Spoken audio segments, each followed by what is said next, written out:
Daniel, Hello. would you like to wank over a video game? Jesus Christ.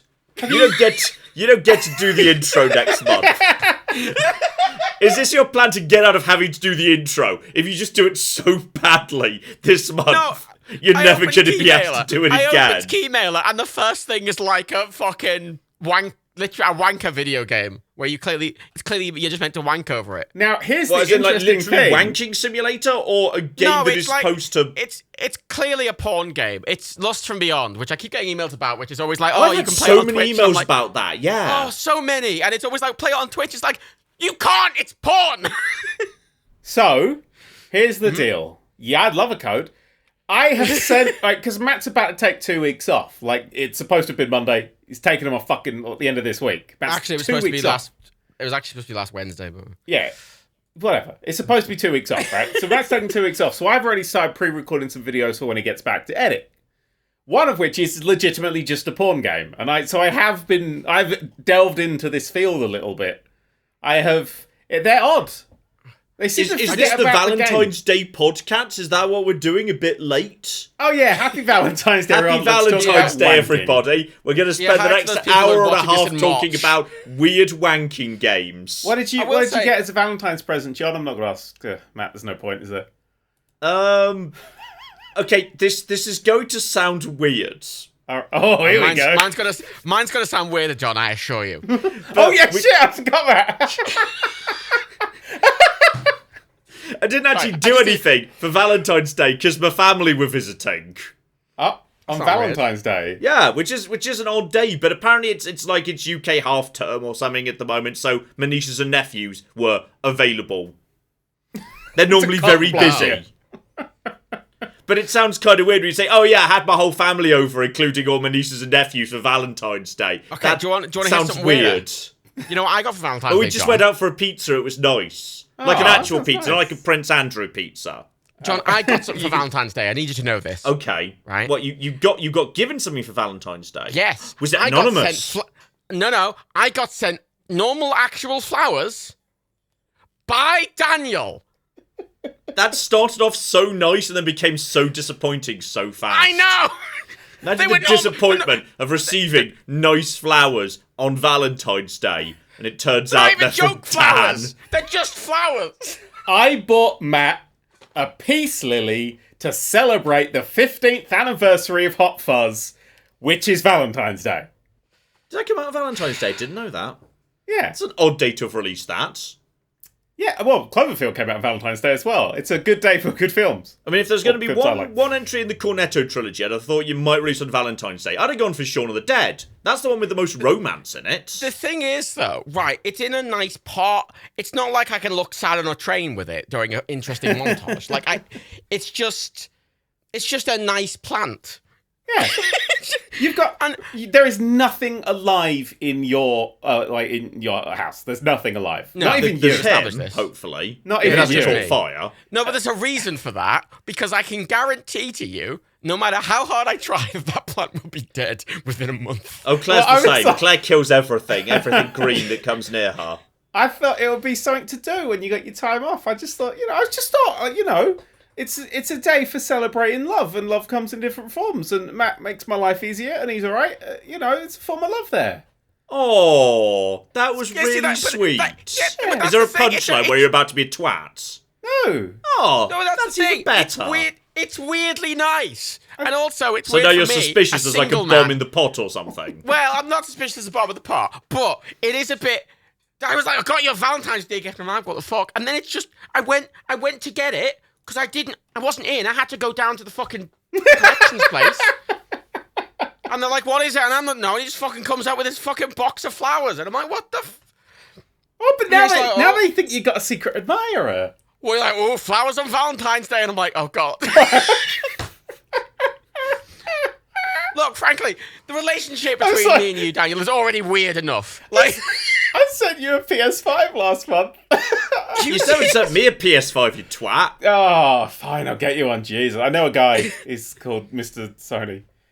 Jeff Oh, is Sony, he? that's his name, and he has loads in his house. I feel so Sony. annoyed I didn't actually just write to Sony before the PS5 came out. So, well, there's no point. They're not just going to be handing out consoles to anybody. Then it turns out they were handing out consoles like any influence in the bloody ass. Yeah. I mean, to be fair, Really annoying. The weird thing about them as well is they just keep sending us shit occasionally. Like, I'll just be in one day and a box will arrive. I'm like, what's this? It's just a load of PS5 controllers. Yeah, they just send like everything they relate. Like we've got the new Horizon code sitting there. Oh, I accidentally streamed a bit of it. Oh, Did shit. you see this morning? That's a bad. What? Naughty. What do you mean you actually streamed a bit of it? So I won't. This morning I was like, we're doing the podcast tonight, so instead of streaming tonight, I'll stream in the morning, and I'll stream the new Cyberpunk patch because it's got a lot of new content and stuff. Yeah. I thought that'd be a fun thing to stream. And I set it all up, and I could hear music playing. And so I started talking. I was like, "Where? Could you hear this music?" And everyone was like, "Yeah, we can hear this like weird, like slightly haunting music." But I had my PS5 on in the background and totally forgot. And it was coming through OBS because OBS nicks the console audio. So I kind of streamed the little. It's just the main menu music, but technically, I don't think I was supposed to do that. That's probably okay. Yeah. Yeah, That's it's that sort of, fine, like, yeah. I think that's all right. I think that's fine. I haven't played it yet. I haven't played the first one. People say this one's really good. I kind of want to. Let's have a go. Let's have a play. I tried playing the first one legitimately 3 separate times. Yeah. And every time I stopped, I got so annoyed that I stopped. I don't get it. I don't understand it. It's fine. It's a game that It's a game that's absolutely fine. But I don't understand how anyone could like say it's like game of the year, top games, really needed a sequel game. It's fine. Well, I think and I it's don't two understand things. it. I think it's pretty, and I think it's mechanically solid. Like it's Guerrilla Games, Yeah, so it's it solid. feels Absolutely. absolutely great to play. I just don't think it had any interesting ideas. It was just every trope of an open world AAA game combined into one game. Like I started and it playing came out on like the PS4. open world game height, like when everything Well, was a that's it. fucking Ubisoft game. came Maybe out I on was PS4. maybe I was certainly super burnt out on Ubisoft games when it came out. But Maybe this is that the was thing. it. This is the thing, right? I tried it when it came out on the PS4, and I was like, whatever. But then when it came out on the PC, I tried it. I got it for like 10 quid on the PC. I went, okay, I will give it another go because it's got to be at 60. It's going to look nice. It's going to be at 40p. Blah blah blah. Whatever. And I tried playing it again, and I forced myself to just sit for like 5-6 hours and play through it. Because several people I spoke to were like, oh yeah, the intro tutorial bit's kind of shit, but once you get out into the open world, it gets way better. And I'm like, fine. Oh my fucking god, it just never ends. The tutorial just keeps going, and it does everything. It's that bit where it's like, oh, you better walk through the thing, and it's like doing the stealth tutorial at the start. Yeah. It's like, oh, careful. And I'm like, I know how stealth works. I mean, read. It's so standardized. And then it's like, oh, god, there's a bit. And then your dad dies, and God, it's just every trope, and you're doing this fucking boss fight, and you're like behind. So I did the clever thing of sneaking around them, climbing up behind them, and stabbing them all in the throat because they didn't see me. But then the second you kill them all, it cuts to a cutscene where I'm back at the thing, and there's a big guy with a minigun firing, and it's like, no. And then after all that, I had to walk for 5 whole minutes with an old woman in a cave, and it does the standard thing which Red Dead Redemption 1 fixed, where she just walks too slowly, so you're just stopping and starting every 2 seconds because your character doesn't walk the same fucking speed. Yeah, I was just thinking this sounds like why I couldn't get on with Red Dead Redemption 2. Oh god, cannot stand that fucking awful game. I like that game, weirdly. Yeah, I really wanted to like it, but I like 20 hours in, it was still tutorializing, and I just wanted it to stop. Yeah, to be fair, it does do that, I agree. I remember the first, 3 hours of that game, and I was playing it going, oh, this is a fucking catastrophe. Like, I'm having to hand pick up every tin of beans. Oh, see, I like that. I hate that. I was okay with that. We got the full spectrum here. I hate that shit. Yeah, I know you'd hate that, Dan, because my thing with games like that Red Dead 2 tried to go, okay, you know what? We're going to make it feel real, which it kind of doesn't, but it puts these arbitrary things. It doesn't feel real at all, because it keeps stealing control away from you to play these mini cutscenes of your character just animating. I agree. That's its big problem. Yeah. It's got this narrative dissonance, and I, thankfully, for me, played the game clearly how the cutscenes expected me to, so it didn't feel that off. But still, I get it. Like, if you're fucking... Oh, God, I forgot his name.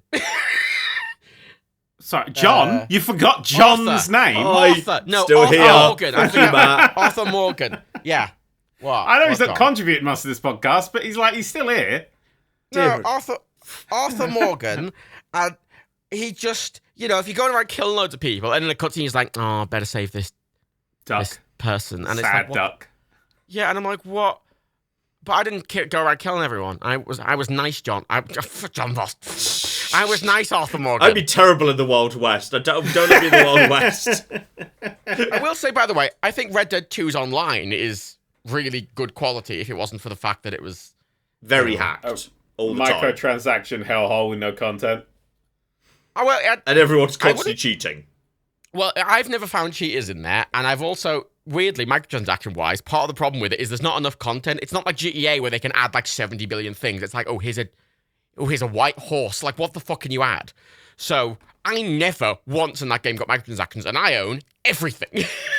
Like, that would be an impossibility in GTA Online. Yes, unless you spent every hour playing it since it came out. I don't think even then, though. Because, like, a new update came out for GTA Online recently, which is like, it's got Franklin's back.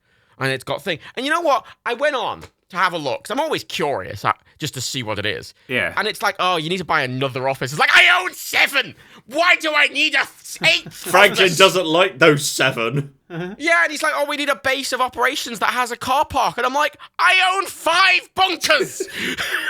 I'm paying so many staff members.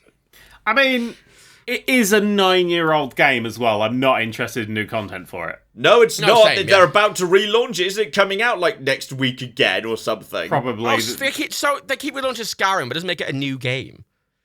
That's true, but they're not adding shit to Skyrim. They do actually add in new missions and shit, which can be surprisingly meaty. But isn't it a couple of weeks they're releasing the next gen versions of GTA 5 or something? Yeah, you're right. It's something. They'll add something. It's literally just a PS5. But it's probably just going to be like, look, we've upped the graphics to be like the PC versions, like whatever. Like, you'll get 60 FPS on a game that was built for the PS3. Oh, thanks. Yeah, excited. A game that on a technical level, I'm sure could actually run on a Switch if they so desired. Yeah, they're not going to, but on a technical level, it probably could. Yeah, if it could run on the 360, it could run on the Switch. If the Witcher 3 runs on the Switch, mate, you can get GTA 5 on the Switch. But on the other hand, GTA 3 doesn't run on the Switch, so no, but you can't be hedging your bets. Yeah, LA fucking LA Noir's a really nice port.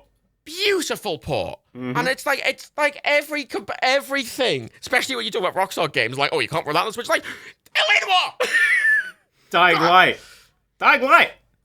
What did Dying Light? Dying Light's a PS4 game, right? That's last year, yeah. Doom Eternal's on the Switch. Like, Doom Eternal, you can run on the PC at like 8K with ray tracing and shit, but you can also run it on the Switch, and I think that's got the largest range of graphical options of any game ever made. Really. I just find it so surreal that Nintendo has games on it. Just as someone who comes from the generation when Nintendo consoles didn't really have games. I mean, everyone always the days of the N64, because like back in those days, that was pre-internet and everything. Well, pre-most consumer internet. So if you wanted information about gaming, it came from a gaming magazine. Once a month they came out, and you buy your N64 magazine. How many reviews are there covering every game that came out on the N64 in the last month? There's like 3. Yeah. 3 games came out in the last month. And they had to fill like 130 pages with these 3 games and tips for old games that have been out for a year and random speculation about games that might or might not come out in the future. They had to keep doing this even when the N64 dried up and there was like 1 game coming out a month. And the GameCube wasn't out yet. And these poor bastards had to find a way to get 100 pages out a month on this. They must have gone insane. Well, it was like a demo disc. You know, if you get a demo disc, you get every fucking thing. Like the Just Cause 2 demo is my favourite one ever because I played that more than a lot of games. You know, you got your fucking use out of the disc, you know. Yeah, that demo sold that game to so many people. It's incredible. And you could break it, but they kind of, I think, knew you could break it. And then play without the 30-minute time limit. And get out of the bounds, and you'd find things that weren't in the same place as the main game because they tried to compress it all for the demo, and it's fascinating. Wonderful. I love shit like that. But the Nintendo thing, because I think, you know, early Nintendo I've been a big fan of, and then there's like, and then it was like, the Wii's a bit interesting, but not really for me. And then the Wii U was a catastrophe, and it always feels like anytime I talked about Nintendo, I was like, I hate this shit. Like, just come back when you've got games, and now they got games. I'm like, I like Nintendo. People are like, well, you've changed. I'm like, no, I just want games. Well, the advantage now as well is they've kind of gone for a lot of the games. they've kind of started just going fuck it and making things really stupid. Because Sony's over here going like, look at all our flops, you know. Oh, our games are £70, and they're like they're the Nolan movies, a video game. They're trying to be this big bespoke thing, and Xbox is just being American. And Nintendo's over there going, look at our cardboard fishing rod, and I'm like, what the fuck are you doing? You know, we've made Kirby fucking entirely balloon over a car and waddle along. And I'm like, what fucking the fuck hilarious. is... Who doesn't love Excellent. Kirby? Oh god! Well, Nintendo so just these days just saying, stupid. "Fuck it, bring it to the Switch. We don't fucking care anymore." Oh, it's like, so I good, don't know if you though. remember back in the day in the 90s, Nintendo basically just fell out with Square Enix and was just like, "Well, I guess we're not going to put any Square Enix games on our consoles for 3 generations," because they just fell out over content and who was allowed to publish what where. And then Nintendo's just like, "Oh fuck it, yeah, put it on the Switch. We don't give a shit." Yeah. Every game. Every game. All of them on the Switch. Everything Even on if the they Switch don't work forever. right. Come on in, Rockstar. Come on in, 2K. Just hang shovel on, it in. The WWE game. The fucking WWE... Oh my god. If you've never seen footage of it, fucking look it up. That WWE game, the entrances don't run There's at a 30. Nerdkid video. Yes. There is. The entrances don't run at 30. So, Like but the 15, music wasn't it? runs fine. So everyone's music runs out before they get down the ramp, and it plays like it's underwater. It plays at about 15 FPS. 'Cause Like it no slows word it of down. a lie. It slows it Ties the down. frame rate, yeah. So it's because the physics are tied in frame rate. So you literally are playing the game in slow motion, and that's if you're like got if you've got like the smallest arena with no people in it. And just like no any effects, no special weapons or anything, 1-on-1, you will hit about 25 FPS. It's a fucking catastrophe. It's an That game's... abysmal I see it go pile on of sale shit. a lot still, and I think the max it ever goes down to is like 25, and I'm Well, like... they just what the abandoned it. They just Yeah, they abandoned did, it. They're just like, fuck abandoned it. Yeah, whatever. And then, of And course, they're that's still trying to 2K. sell it for 25 quid. It's like... Yeah. And then the is 2K this were like, for? oh, well, we're putting GTA 3 San Andreas and Vice City, some of the most iconic, well-regarded games of all time. Yeah, give them 2 minutes. Just give them... give them the time that somebody on MasterChef would have. And like 5 people as well. I've just had a great idea for a TV show. Basically, the thing that I've said, MasterChef, but with coding games or porting versions of games to the Switch. It's like you've got an hour and a half to put Limbo to the Switch, and people are like, "All right, I think I could do it." And then, like when you get to the end, it's like you've got an hour and a half to put World of Warcraft to the Switch. Oh no, it's so many bits and pieces. I I'd wouldn't be watch surprised that. that came to the fucking Switch, though, to be fair, wow. I would. I mean, would. Microsoft came out and said they want to bring Blizzard and Activision titles to other consoles, like especially the Switch, because Microsoft don't seem to try and compete with the Switch. I've realized. Yeah, well, they're not in the same realm, are they? No, They're Or not. Sony just what's Sony's doing? Sony's just... Sony's had handhelds in the past. Sony's played with the handheld space. Oh, let's be so honest. maybe they feel like they're a little bit more. No, Sony pokes the handheld space and goes, I don't feel No, like it. no. And they walk away. Sorry, Sony comes in, drops like the best game console I knew of you all, were like, about the to best fucking handheld start. I was of fucking all set 'em fucking off now. time, and is like, there you go. And they're like, oh, and any games? And by the time you said that to them, they've run off going, yeah, one on child, fuck you. Like, the Look, PSP, Sony- they just abandoned and died, even though it was gorgeous. The PSP Go, I will still argue, is the best handheld console. It's amazing. The Vita is a wonderful, comfortable, amazing... The Vita feels leagues ahead of shit like the fucking Switch. It's such a beautiful thing. And they just The didn't make any Vita fucking had an games for it. OLED screen, for fuck's sake. Like, The first version did, yeah. Then they got a cheaper version without it. The second one. But, like, Sony do this to everything, as far as I can tell. Especially looking into internal things. Like, every project Sony do, they, like, do a big push at the start and then go, Oh, we're going to push for 3D games. No, they don't support the developers very much. Okay, we'll push them for PSVR. That sort of thing. Oh, it's VR. No, I think... And speaking of the Stadia, No. by the time you hear this, depending on whether you're hearing it on Patreon or on public release, who knows whether the Stadia is still alive? Didn't they announce that like thing's in they've got fucking like... life support? They've got 4 people developing it as a console and the rest are just working on selling it. They've started the tweets have started to sound really sad and desperate. Like an ex that doesn't accept it's over. Oh. Oh. It Starting really to is. sound really sad.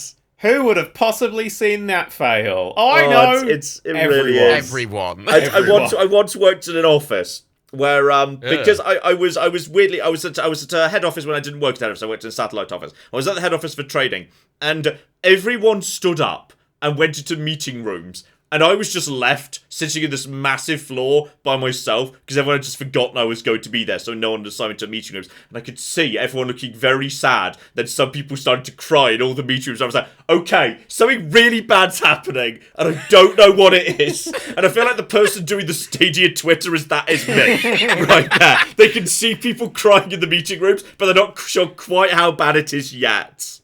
Yeah, that sounds about right, actually. Yeah. Yeah, it's the Twitter feed of like somebody who knows there's an asteroid heading towards Earth, and there's nothing we can do about it.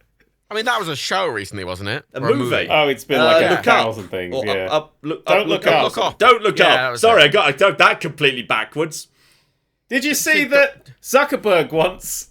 Sorry, just on the tech chat thing. I don't Zuckerberg care wants. what Zuckerberg Does he wants. want to buy the moon? Is he the one who wants to buy the moon? Because I saw someone wants to sell the moon. Zuckerberg. I literally saw privatise the moon as trying to go Twitter. Like, yeah, sure, fuck it, do it. Zuckerberg has changed the word employees. Oh, MetaMates. They're now Metamates. Oh! And apparently it was announced with a fucking PowerPoint presentation where the word team became the word meta. It was like teammates, Metamates. Did you Because actually? it's Did a you see the ship best now. bit of this though? What was the best They bit of this? specifically took respect your colleagues out. One of them was like, be open and respect your colleagues. Then they changed it. It was just now just be open. They actually took respect your colleagues out of their corporate things. It's My favourite thing as well What? is all their corporate stuff. It always is like, it's the meta ship, and we're all responsible for the meta ship, and we all share in the success of the meta ship. And I'm like, do they think everyone's a fucking idiot? Yes. Because I think they do. Yes. These are people who get one really good idea that does them really well, and then they go, oh, if I've had one good idea, all my ideas must be good. And then Zuckerberg's a weird one, isn't he? 'Cause, like, in every many other ways, company- yes. Well, no, because every other big tech company has had its CEO replaced since its big thing, but not Facebook. No, he They've clings still on. got Zuck, Yeah. and it's like he's just there, awkwardly and badly, just going meets, and I'm like, what? Stop! I think it's because when they eventually need to put him down publicly, it's good to, when they have to kill their CEO, because Facebook's got to do that pretty soon because the shit they're doing. When they've eventually got to have somebody hang for the shit they're doing, it's nice to have a figurehead like Zuckerberg that they can fire and be like, no, we're making real change. Yeah. I think that's what they're going to do when they have to publicly destroy the inhuman android that is known as Mark Zuckerberg. That's all they'll do, though. They were like, oh, we're making change, and Zuckerberg's gone. They do everything else the same, because that's what every big company does Oh, yeah. all the time. I mean, not every time. I mean, it's been interesting to see sort of how the Activision Blizzard thing plays out with Microsoft at the helm now. Oh, yeah, that's different, though, I think, because it's being put under a different set of management rather than the same people just as choosing opposed to Ubisoft, where the people, the what is it? Better for Ubisoft keeps tweeting, nope, they still haven't bothered changing anything. Nothing's changed. It's been Is a year, Raven- and they're not didn't- doing anything. Didn't Raven Software, who are owned by Activision, didn't they, like, go on strike and then nobody from Activision contacted them? They just haven't done work for months. Is that still going on?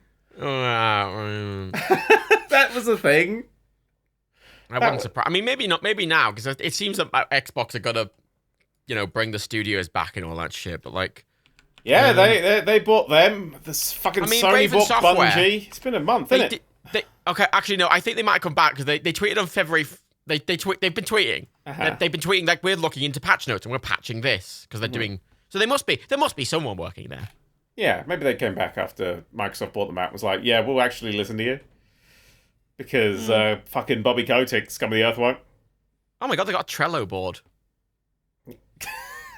they've got a Trello board for COD patch notes. Only Matt would get excited by a Trello board. Oh my god! You alright? Look, what's... That's your reaction to seeing a Trello board. Well, Was, I like oh Trello my boards. god. I think they're neat because you get to see a load of things that they wouldn't normally like share. It's like a load of technical shit, which I find fascinating. I just had to look know? at what a Trello board was. Of course, And Granddad's I wasn't woken up with this expecting bit. much, and even then I'm kind of underwhelmed. Oh well, my- look, It just seems to I be- use Trello. Correct me if I'm wrong, Sorry. is it just a bunch of slightly coloured post-it notes online? Yeah. Okay. Matt's obsessed it's with these post-it fucking notes. No, okay. I'm not obsessed with the. Matt I is wasn't using a Trello obsessed board. with all this No. fucking efficiency No. software It's garbage. just No. basically hipster Jira. What the No, fuck sorry, are you talking look. about? Look, right? I wasn't using fucking Trello, and then Rebecca the other month was like, let's use Trello again. If anything, Rebecca's the Trello person. Rebecca's all into fucking Trello. Yeah, but Rebecca writes lists. Rebecca's an organised person. Yeah, and I am not. Ow! Fuck. I'm doing a The thing. fuck are you doing? I'm opening an action figure. Oh, another one. Yeah. There we go. You're right. Yeah, you're just making Yeah. loads of noise for all the people listening. Sorry, I thought I'd sneak this in at this point. It felt like the right moment. Oh, I'll be just I'll just get some crisps out. Oh, Hang on, wait. Let me just get him out. There you go. There he is. I'm gonna be Hang on. honest, I feel like this is a weird thing to like make public. Because I'm just looking right now at this the Black Ops Cold War Trello board. Like, you know, Yeah. the top issue is just this says all platforms crashing and stability. It's like, I wouldn't go out there just reminding anyone who stumbles across this board, hey, by the way, our game crashes and its stability's shit. So I just feel like that's putting out a bad message. If we're gonna be talking about a game crashing and stability shit, we have to talk about Cyberpunk, 'cause they just had a big update, didn't they? They did. I was playing it this morning. How is it? Oh, my action figure. Lovely. It's Cody Rhodes. Not kidding. I've just unboxed my Cody Rhodes action figure. I thought I might as well do it today. Sorry, John doesn't have a fucking clue what's going on, but me and Matt It sounds like a wrestling thing. It's got a like wrestling the cadence thing. of a wrestler. It's a wrestling thing. Yes. A wrestling thing has happened, and the wrestling world is kind of going, are you alright, Cody? It's weird. But I've had a Cody figure boxed up for a little while, so I thought I'd unbox him here. Live. Look at that. It's a very nice figure. He's got a real, like, Joker-esque grin on his face, which seems appropriate given the day's events. Oh, dear. Anyway, yeah, Cyberpunk. Never played the original side. It just seems too broken. The original Cyberpunk. And also, it's still the original. also did kind of almost kill some people with epilepsy. And Yeah, hilarious, Those wasn't two it? things together kind of just put me off a bit. It's a car crash, and it's oh my god, he's got Velcro clothes on. Oh, are they the Velcros? When I Velcro. first played Yeah. Cyberpunk, Breakaway clothing. the tutorial broke itself so bad that it locked me out of the rest of the game, and then I just gave up. People That's, on Twitter yeah. seem really excited that, like, a year and a half on, the game is starting to approach some level of stability, but still does not have the features that were promised for I launch. think- Which I must strikes me as admit, very generous of them. Stability-wise, I think the game is there. Like, I think it was there in the last patch. I don't Oh, so really... It doesn't really are we crash saying or it's- anything. Does it feel like it's now in beta instead of pre-alpha? It feels like it's in alpha. It's definitely not in beta. It's like all the that's content's a low in there. bar. Well, it's like, so I played it all today, and the new apartments are fucking gorgeous. Artistically, the game does not miss a beat. Like, it's a stunning, stunning game. That is the most beautiful open world. It is still the most beautiful open world. Genuinely, strongly disagree with that sentiment. What the fuck are you talking And about? I want to tell you why, because I remember driving around, right, and it just...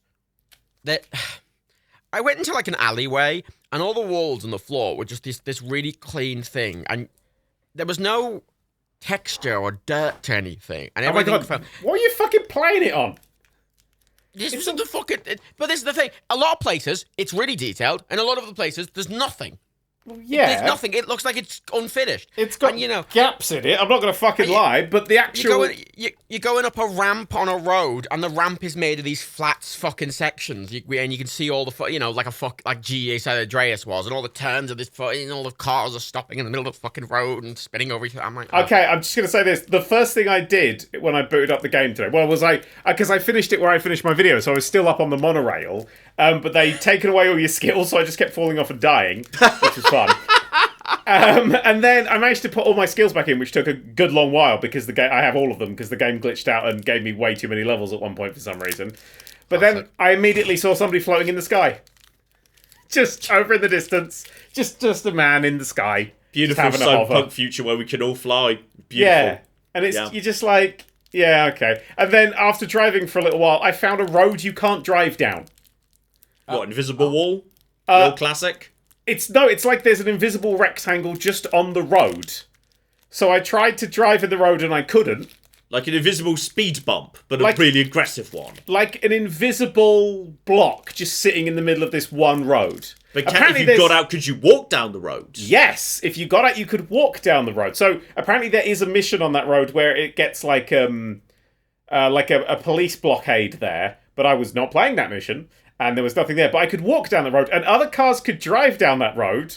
But if they did drive down that road, after a little while the car vanished, and it was two people hovering in the air, and then they vanished as well. So you were saying something a second ago about how this game was beautiful and stunning. This is the problem. No. See, This that's is the thing. It's what they should do is they should copy paste the city, just take just the city out, and then rebuild everything else. So you're kind of Everything like else. suggesting like one of those Assassin's Creed Discovery tours, where there's no actual yeah. game, it's just a nice city. Honestly, if they were like, okay, we're making it into a taxi game and you've got to eat and drink and it's all immersive and it's all survivally based, it would be one of the best fucking games ever made. Have If you they ever played stripped out all- Cloudpunk? I'm aware of Cloudpunk, but it's that You sort would of... like Cloudpunk if I that's do what you like want. Cloudpunk, yes. But no, it's... Got a big DLC recently. It's got... Did it? Oh, shit. But it's got that... It's just... The immersion on it is so fucking amazing. Especially now you've got new apartments and shit to go into. No, but this is the thing, right? You talk about the immersion, and I would agree with you potentially, but the fact, when I tried it, and I was trying to just get immersed in this world, but every problem just happens so frequently, Oh, it God, just yeah. pulls me out every time. So I can never even get into it enough. Like, I'm walking along the road, someone falls. I'm walking along the road, why is this alley weirdly clean? I'm walking along, they phase into the cars, and it just... Totally agree with you. But that's the problem with it. Like, the city itself, like, the artistry, the design, everything is all amazing. And any bit of it that is a video game is a failure. I feel this way Snooker about World. Fallout 76 in a way. It's a really good map Yeah. that can be quite beautiful. You just kind of wish there was a better core game on it. Yeah, that's fair. 76 is actually possibly one of the best maps Bethesda have ever created. It's a really nice map. The biomes are super distinct. They're really interesting. You can see how you could set a really good, interesting game there. I keep fucking saying that if Bethesda took 76, they took, you know how they've been making the world change over the years? Yeah. Right? They took the game, made it single player, made the world change with the character, and then just redid some of the missions to make make more sense as a single player thing. That would be great. I'm sure it'd be a great game. Just do that. Bish bash fucking bosh. Easy peasy. Yeah. I'm not sure it's that easy peasy to create a giant single player RPG. I mean, to well, be they made honest. the multiplayer for the single player bish bosh easy peasy. That was the problem with it, wasn't it? Well, let's It take was that slightly bit out, rushed you by know? their B team in Austin, was it? Yeah, the A team was Sorry. the A team wasn't working on that. It was the B team. Darius just sent me a picture of the Cody Rhodes action figure, and it really looks like he's just about to come. It's got such a shit eating grin. It's so perfect for the news today. I love it. Oh, I'll tell you what, I've got the coolest fucking Dragon Ball Z figure. Oh my god, There it it's goes. fucking... I ordered it, like, it's like a really limited edition, like, Chinese thing, and I was like, I'm going to take a punt and order this. And it's turned up, and it is legitimately the nicest fucking thing. It's the nicest action figure I own, it really is, and I own a lot of action.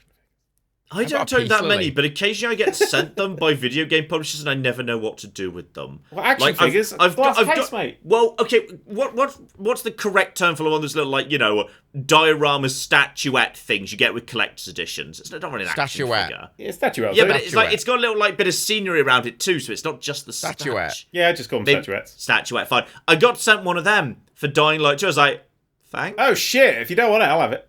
You- Wait, why did we get sent one of them? Matt! No, here's- Well, I there's a did weird go thing with to Dying one. Light I 2. did risk dying of the apocalypse to go to a preview event. For Yeah, that. oh, this is true. But That like, is true, So yeah. they owe me. So they owe me for that one. But Jack John, Land, are you like- actually playing the game and talking about it and saying it's really good like I am? No.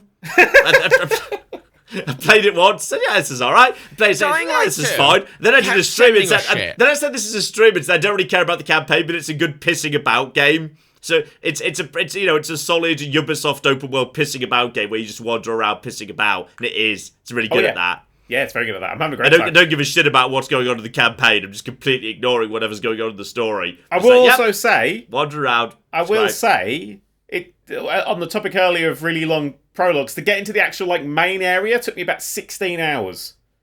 What do you count the main area as? Well, there's two areas. There's an area where you're very limited and they haven't really introduced everything yet, and then you get like the big the proper city with the yeah. floaty glider thing. Yeah, I don't like the have to floaty play glider thing, so I'm fine in the first area. Don't you have to play for like 2 hours before you can play co-op as well? Yeah, that always fucks me off. I hate when they do that. In Dying Light 1, I remember being really angry because you do the whole game in co-op, and then you get to the very final mission, it's like, now you have to do it single player. I'm like, what the fuck was that? Yeah, that's fucking weird, that was.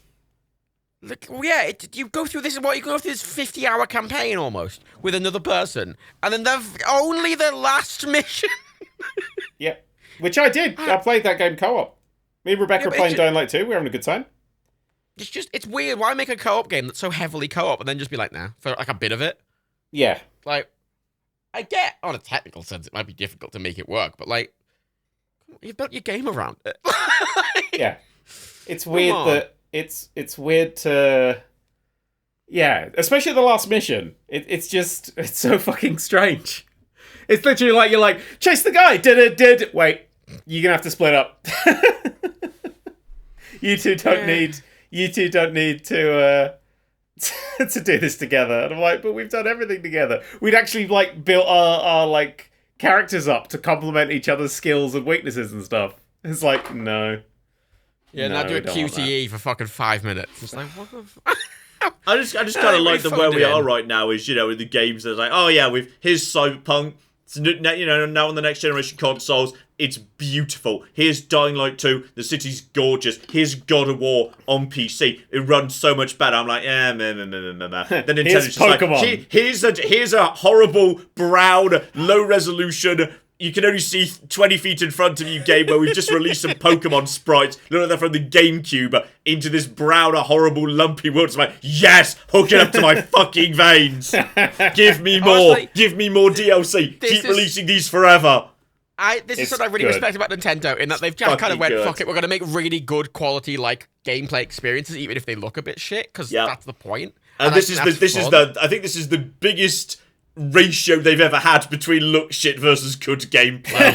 They've done this in the past. I think this is the biggest divide they've ever had.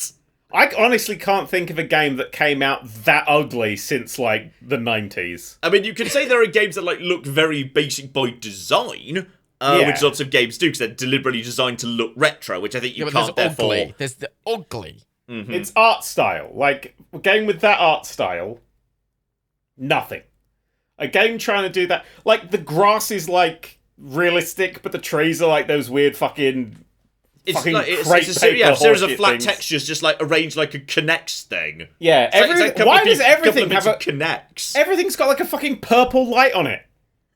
Why? Yeah, the lighting's just fucked. The rocks just have a weird purple light. And I thought it was like a weird Pokemon secret thing. And then the chat, because I was live streaming, was like, no, that's just how it is. Yeah, I thought it was because you collect those purple lights, and I thought that was just indicating that there's one in the area. No, it's just fucked, isn't it? Yeah, and also the riding Pokemon, you can just completely fucking break the game. You can glitch anywhere you want if you're riding a Pokemon. It's lovely. The plot is genuinely shite. Like, the writing is better than previous Pokemon games, but I can take it or leave it. It just carries on, and it's like, go up to it's like a big mountain. It's like, oh, what are we going to do? I'm like, maybe fuck up to that big mountain where the thing is. Oh, we can't go there. We have to do all this fucking on first, and then you go up to the big mountain, and then you go, oh, this is the place, and then you do one thing, and then you find another legendary there, and then you fuck off and have to collect wood for a bit, then you come back, and then there's another fucking legendary Pokemon there. This is why I've not bought it. Here's the fun, and this is why I like this game, is the third time you go up there, I get my ass handed to me. I can't beat it. I've had to walk away from it and go level my Pokemon up a bit, even though I'm sort of matched levels with it, because the boss up there's fucking hard. And that's good. Yep. That's fun. Pokemon games haven't been hard for quite a few generations. Yeah, since Red. No, I'd say Platinum was pretty tough. Platinum did whack up the difficulty from Diamond and Pearl a lot. I must admit, I played Red, I played Silver, I didn't play much else.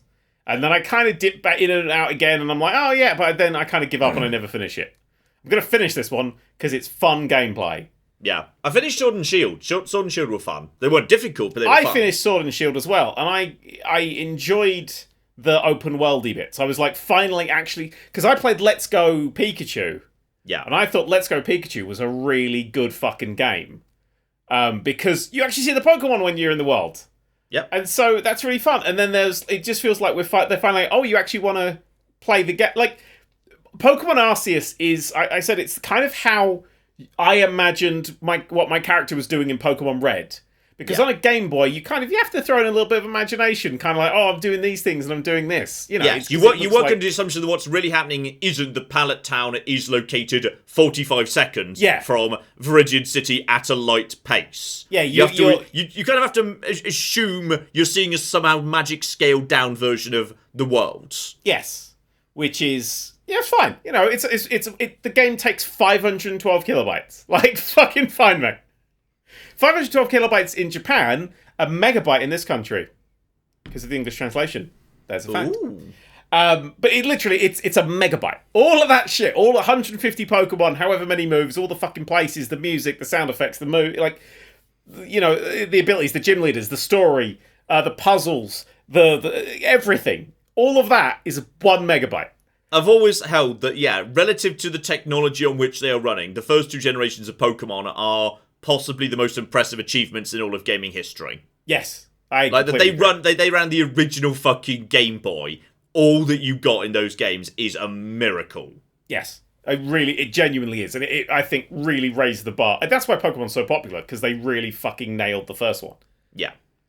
But I think since then, we've rehashed the first one. Forever. Yes. And always. And Arceus is the first one that goes, hey, let's make Pokemon 2. For the GameCube, based on the graphics. But they're trying, bless them. And it feels like, you're like, yeah, I'm into this. I'd just like to make a brief note. I've been scrolling through my games library by date, going down, trying to find a game that looks worse. And I'm now at like the era of, I'm at Sonic CD, Super Mario 64 era, and I'm still scrolling.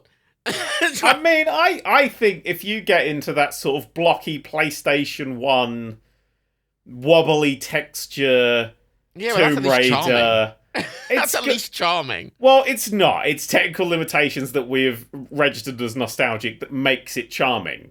Yeah. I don't think this game's ever going to look charming. Like, in the same way I don't think a German simulator is ever going to look charming. No. I'm surprised they didn't go more in on, say, cell shading to go for a deliberately simple art style that would have matched the anime and would have been easier to pass off as, it's stylistic, it's not shit, it's style.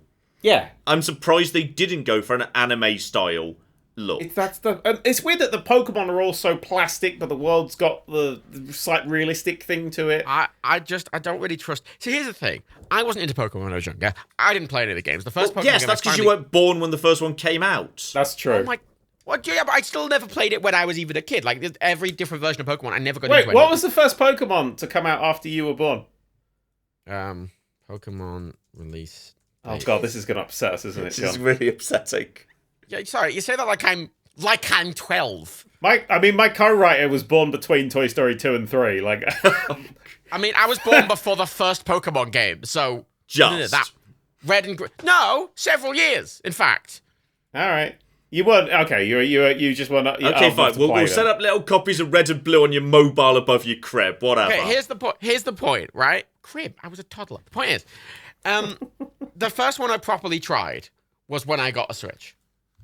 And I tried Sword and Shield. Or no, it's Let's Go Pikachu or Sword and Shield. Yeah. One of those. Did it have 3D? Did you have a Pikachu or an Eevee? Because that'd be a good sign it's Pikachu or Eevee. No, I can't remember. I tried both of those separately. I think it was whatever, Shield and Eevee or whatever the fuck. And I absolutely can't get into them. To save my fucking life. There is something so antiquated about the way they feel.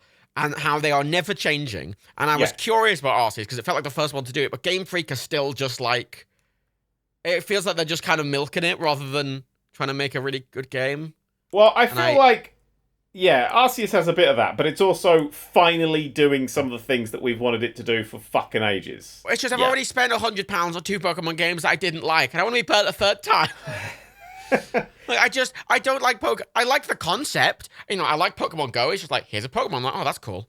Neat. This does raise a very interesting question as to if you're attempting to evaluate a game, like if you are a reviewer, which fortunately none of us are, we don't have to bother putting numbers on shit, but reviewing something like Pokemon's really difficult. Because if you are steeped in the history of Pokemon, then it's going to be a ludicrously different experience to if you have somehow been living under a rock for 2 decades and have no idea what Pokemon is. Well, Vastly different experience. So how do you evaluate a game like that? Kind of in the same way that, say, Marvel movies, when they go super, referential, how do you review that? Yes. How do you evaluate a game if you've only seen Infinity War and nothing else? Like, But you review it from the perspective of somebody who's only seen that thing. You don't do it as an objectively, this is shit. You go... Well, no, but it's still hard. Like, because my thing is I didn't get into gaming till quite even late in my teens. Right? I just didn't play... I know, it's weird. So, I don't have nostalgia for the PS1 era or the PS2 era even. Like, I got an Xbox, an original Xbox, at the end of its life.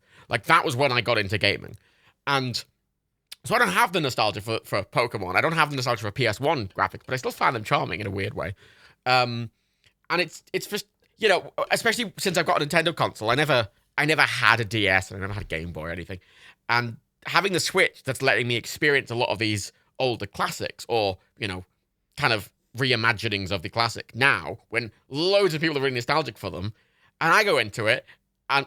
Coming from a fresh perspective, I think they're kind of shit. And they're just a bit shit, is the thing. And they're almost carried entirely by the charm that they had, but I don't care. So I just How dare you not find a set of keys adorable, you fucking heretic. Burn him. Burn him. Oh, no, saying this, I do have a Spunk. Oh, Spoink. Oh, Spoink. I do have a Spoink. Yes, I do have several Spoink figurines. Point is, I find that just never evolve him because Grumpig's a fucking ugly piece Grumpig of shit. Is shit. But that's what I'm doing in Arceus. So actually that is a really good point. Because in Arceus, I'm just building a team of Pokemon I like. When I get a legend, I'm like, oh, nice, in the box. I don't. I like that you literally put the Pokemon you don't want out to pasture, which is literally that's so fucking dumb. But I've got a team of. That's why I'm struggling with it. Is because I'm trying to do it with a fucking like a level 30 Psyduck. I've got an Alpha Gyarados, which is like the fucking your big tits. I got my Big Doof, who is my main boy, but he levels up so slowly because I'm refusing to evolve him. Because in this one, they actually went, oh, maybe you just choose when they evolve. Once they've hit the level, you can just choose to evolve them or not. And which is just like any form of like choice outside of, well, they can't do it automatically because you might be in the middle of like something quite intense at the point where they hit the level. Yeah. And you now might be being, attacked by a fucking Cleavor or something. Yeah, and then suddenly dun dun dun dun dun Yep. dun dun dun dun dun. It doesn't sound like that anymore, does it? Can we do it a bit faster, you stupid fucking otter? I'm being attacked. The fucking thing that's got knives for hands is coming for me, you stupid twat. Oh, he's dead. Yeah, but also like, oh shit, not forgetting moves. Your Pokemon remembers all the moves. It's just you can only have 4 in battle. Yep, swap them in any time. Brilliant. Do it. Such a fucking beautiful quality of life change. I mean, I'm assuming the only reason it was originally you had to forget moves was because of memory limitations. Oh god, absolutely, yeah. I'm guessing it was just a technical limitation. Absolutely. There was no particular reason. Like, I understand why you can't just swap moves out during a battle. Like, okay, yeah, fair. But, like, I see absolutely no reason in terms of balance going right back to the original games why you couldn't just swap out, like, say, at a Pokemon Center or at a PC or whatever. It's also... I guess you could argue maybe because of, like, power points. Like, if a move ran out of PP and you could trade it out, and therefore that wouldn't be I guess, maybe, but it's pretty small potatoes, really. I always thought PP was Pokemon points. Or Pokemon power points, isn't it? I thought it was Pokemon power. It probably makes sense to be PowerPoint more than anything else. Well, that's a thing, isn't it? What does PP stand for?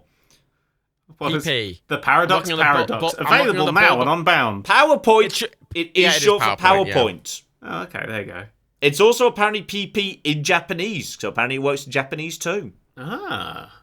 I will make a point, by the way. All these things you talk about is part of the problem I have with Pokemon. Is because stuff that I would consider a basic kind of thing that would be in a video game that Pokemon games are only now just doing when Oh, yeah. a lot of other and I think part of the thing that's difficult is if you've been playing a lot of Pokemon games, you go, oh wow, this is actually new for the series. But for me, who hasn't? It just seems like it's backwards. And shit. No, it Well, really you say that, but there are shooters coming out right now. There's like, well, you could have one sidearm and one rifle, but no more. Otherwise, Fucking they'll just be Halo. angry at you. Fucking Halo for starting that Xbox Halo piece of shit shit. too. This is the thing.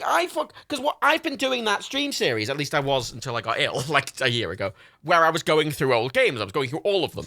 And it was interesting playing a lot of these. Like, I played the first Halo and I played a bunch of these sort of first games. And I'm going, at the time, I'm sure this was good. But now it just seems dull and shit. It was like interesting at the time. Hi, original Deus Ex. If you try to play the original Deus Ex, it is difficult. I did. The original Deus Ex, I was like, what the fuck is this? Halo, I'm going, the controls feel good on a controller, which I guess was good on a console, but like, it doesn't seem very interesting. A lot of them have that. Like, a lot of them are impactful, but not timeless, if that makes sense. Yeah. Like, only some games I would still happily play. Like, Red Faction. Red Faction's still great. The original Depends which one. Yeah. Yeah. Guerrilla, Fantastic. yes. I like Red Faction too. I played a lot of the multiplayer in Red Faction too. But see, they're still good. And there's a lot of games that are still good, whereas I think Pokemon games have basically just been the same thing for like 20 years. Well, they totally have. That's the thing. They totally have, and it bored me enough to stop really playing them, and I gave up like the advanced ones and sort of the DS ones. I didn't play a huge amount Yep, of. I dropped out Generation 5, didn't get back into late. Yeah. And then you sort of come back, like, maybe they're doing some good ideas. Like, what was the one that was on an island? Like, island. That was 7. That was X and Y, I think. Sun and Moon. Yeah. Sun and Moon was the ones that were like Hawaii. I played about 20 minutes of it, and I was like, oh, fuck this. I'm so bored with this fucking game series. And there's just, so I missed a huge chunk out, but because it's just repetitive. But this is, for me, the first one that's like, here's the potential of that thing you love. Yeah. Here, I mean, it doesn't have all of it, because if you put your Pokemon down, they don't fucking follow you for some reason. What? If you throw a Pokemon out, it won't just follow you. Great. But a random Pokemon in the world will follow you. So there is... But that's just trying to fucking murder you. Yeah, but it will still follow you. Like, so there's the AI for just follow the player is there. Yeah. But then again, how many spelling mistakes have you seen? Have you had this problem with loads of spelling mistakes? In all fairness, I kind of skimmed the story a bit. No, not even in the story. So, like, if you go up to a wall with a Sneasel, sometimes it spells it wrong. Your Pokemon to summon it calls it like a Beneasel. Well, maybe that's the local region variant of a Sneasel. But it's stuff like that, and then there's it's you've got your Beneasel, and then like sometimes the text boxes above people's heads just don't have shit in them. They've just got like random letters like thrown at it like fucking alphabetic spaghetti. Like the game is a fucking spaghetti code. That's what I'm saying. Like if they do this again, they're gonna be starting from the beginning. I feel. I think that's why it looks so hideous, because it is just spaghetti code to try and make it work. I've been wanting a good Pokemon game for years that I will like, because I like the concept. Like, I like Pokemon Go, because it was just like, hey, aren't Pokemon neat? And I'm like, yeah, the fucking pig with a fucking spring for leg. Fuck it. Yeah, what? Fine. Oh, it's keys with a fair. Great, whatever. Stupid, I like it. But I'm waiting for a game that's actually a good game, that is, at its core, a good game to get me into it, that isn't relying entirely on that. And Then I feel like Arceus play is close, Gold. but not there. Play Gold. That's Okay, the well, one I there's the always other recommend to people, is I go, play There's Gold. another problem. We'll go back to There's another Heart problem. Gold. The In that remaster will be inherently- better. No, at this not these the days. remaster. I don't like the remaster. Play the original. No, don't. There's the- No, I struggle dude, with Very turn-based. slow. It is very slow, but it's, I think because you're playing it and it's in like literally the first game in colour in the series, because that's the Matt thing Dan we is didn't wrong. have. He's wearing rose-tinted spectacles and he's objectively wrong. No, well, the thing is, though, I think every Pokemon game's shit. So it's like that's where I'm. So at. me and Dan I've are just tried my presenting best. our turds to you, trying to, argue the merits of each turd. Well, yeah, the fact is, on a fundamental level, I don't like the gameplay, and like even if it's refined, Do you I kinda just don't. not enjoy turn-based combat RPGs? Well, I don't enjoy. Loathe turn-based combat RPGs. I say this so many times. I really don't like it, but Arceus doesn't feel turn-based. That's why I'm interested. That's Because just a it's stealth legitimately. game. It's It's a what? stealth game inherently. It's a stealth game, but also the combat is so fast. Like, you throw a Pokemon out, and it's either dead or has killed something in a move, normally. Yes, Like, the way attack and defense is calculated, there's something funky's going on with it. Yes. no, it's wonderful. Because it's got to be. It doesn't feel like you play like some of the later battles and it's a slog and you're just getting the Pokemon just. This just feels like it's like throw a Pokemon. Which out, Pokemon was that an Pokemon, impression of? All of them. I don't fucking know. Like, well, years ago, I've tried to get into like. It's Dodrio! I've tried to get into a lot of these sort of. I don't know. I spent a while, especially years ago, trying to get into old turn-based RPGs like Final Fantasy. Yeah. I'll tell you what. Best Pokemon game is Pokemon Snap, the new one. Actually, Yeah, you know what? That's time. the most one I'm curious about. The problem I time. have with those games, though, is it's the same problem with a lot of Nintendo games. No matter how nothing the game is, they're still selling it for £50. Well, there's a sale on at the moment, isn't they? They've cut loads of games down. Well, that's it. Only I buy a tiny it cheaper. bit. But Nintendo I don't think- really do sales. But I think that's the thing, isn't but- it? It's like. That's all It's right. like Like, you I'm not going to get mad. I know some No, people but are like, oh, why don't games get cheaper? I'm like, because they think that they are still good after But all it's that not. time. But what I mean is, I think part of the problem with Nintendo is they'll sell fucking like Paper Mario for the same price as Mario Odyssey, and inherently like Mario As they Odyssey should do, because Thousand Year Door was better than Mario Odyssey. Whoa, So fuck fighting you. words. Sorry. So, look, some of the what- Paper Marios are exceptional. I want to just say something. We are almost an hour into this podcast, and we've actually been on topic the entire time talking about I games. know, Talking right? video Honestly. games. I'm not liking it. And we also just briefly, we all got here on time within seconds of each other. We did, we all Yeah. just arrived at the same time. Precisely on time as well. not a Welcome to minute late. Bananas World. Oh, it's a demo. It's You're weird. We have listening get to into some- Evil Alternate Universe podcasts. I do have a goatee and no hair, so maybe I am the evil version of me now. He's not even joking. He generally. I showed it off on stream, and it made some people jump. Yeah, first time I saw it was the fucking video you sent me. Oh yeah, it's good times. I forgot to tell you. Yeah. I forgot to tell you that I'd cut my hair off. I was getting bored of it. Daniel forgets to tell me most things, but assumes he's already told me them. Yeah, I do that to everybody though. I know. It's I fascinating. assume everybody knows We everything. can try and like ease ourselves out of games by like doing something that's half games, like the fact apparently fucking Bioshock's getting a film or something. Oh, good. Another one for them to fuck up and cast fucking Danny DeVito as Big Daddy. Just have a tiny- Actually, that'd be funny. That'd be quite funny. I'll be honest. That would be quite funny, but you know what that wouldn't be? It wouldn't be fucking Bioshock in the same way that it fucking wouldn't. Peter's face Tom Holland isn't fucking Nathan Drake. It's such a weird one to adapt because, like, I think part of the reason Bioshock, the first one at least, you can argue over the narrative merits of Infinity for the rest of time, but like the Or first Infinity. one, I think Infinite. Sorry, the reason the first one works is because it's a video game.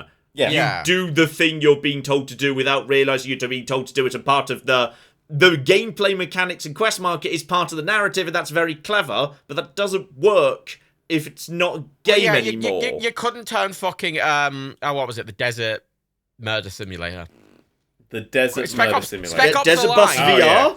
Spec Ops: The Line only works because it's a video. There's so many video games there that are are good some only games. work Some of the because they're best game games. stories work because they are video games, and you are personally complicit in the story. Now, you may have been railroaded, but you still had an element of personal responsibility, and that's why they work.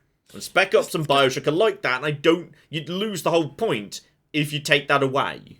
Well, they're doing a fucking Fallout show as well, aren't they? Yeah, some form of TV show. So that one's Fallout's never depended Oh, for they're its gonna fuck it up, storytelling. No, Or They're but they're gonna gonna fuck fuck it up because they already said that he wants to like change. The guy who's running it is like, oh, I want to change stuff. I want it to be different from the films. I really want to surprise fans. No, just do what fans want. No, that's never been what Fallout. Fallout's always taken dumb risks. That's what the franchise does. There's never been the safest Fallout they've ever made is Fallout 2. That's No. the safest the franchise has ever been. No, Since the then, safest they've they've ever like, been fuck is it, Fallout we- 76 because That they just wasn't- went, let's That take. wasn't fucking safe. Yes, it was. No. It was like these games. That this was type let's of game's not really bother having a popular. plot Okay, or to be clear, NPCs.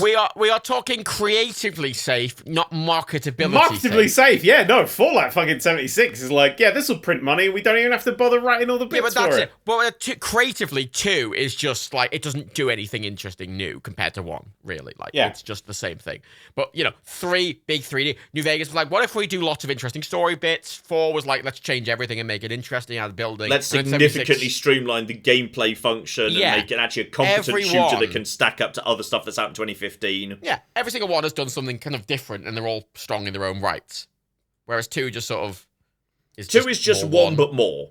Yeah. 2 is literally one but more. Which is fine, but like... Up is not jumpers entered the chat. Oh, legitimately, I had a chat with him the other day, and it's just a lot. Let's play Fallout. Because I've been playing loads of Fallout 4 lately, and it's really good. It's a fantastic game, which I dislike a lot of elements of, as is 3 and as is New Vegas, and I think 1's great, but I don't like the. It's turn-based and isometric. I can't get into it, but as a TV show. Outside of just being like, here's someone and it's probably gonna look cheap, let's be honest. Like the Halo show, which looks like the most expensive and cheapest TV show ever made simultaneously. God. Oh, it's like, did you see that Lord of the Rings stuff yesterday or today? It looked weird. It's the same thing. Why does it look so cheap? I don't know, but it's $1 billion show. Because it's all that CGI. shot of her climbing the mountain genuinely looks like something that's slightly below the level of the recent Tomb Raider, where she was in the snowy environment. Yeah, because it's just CGI on CGI. Was that Rise of the Tomb Raider, the one where she's in the snow a lot? Probably, I don't know. I only played the first one. It looked like not as good as Rise of the Tomb Raider. It's like, you spent $1 billion fucking dollars on this. Oh no. But then you look at something like Mandalorian and Boba Fett, which look fabulous. Absolutely. And 40% of the show by volume is just some guy walking through a desert slowly while they play while they play some nice music. But that's because it's Jon Favreau, man. Jon Favreau, he puts the effort in. Jon Favreau's like, I'm going to invent a new way of filming. We're going to have this big circle room with all these screens, and everyone's like, you're an idiot. And then he shot it, and it looks amazing. And they're like, all right. And all the actors on it are like, this is so much easier to act, because I'm actually not in just like a green room fighting a green ball on a stick. And the VFX team, it's easier. Like, at the end of the day, it looks better and it's easier in every way. And it's like, practical effects, always. That's the key.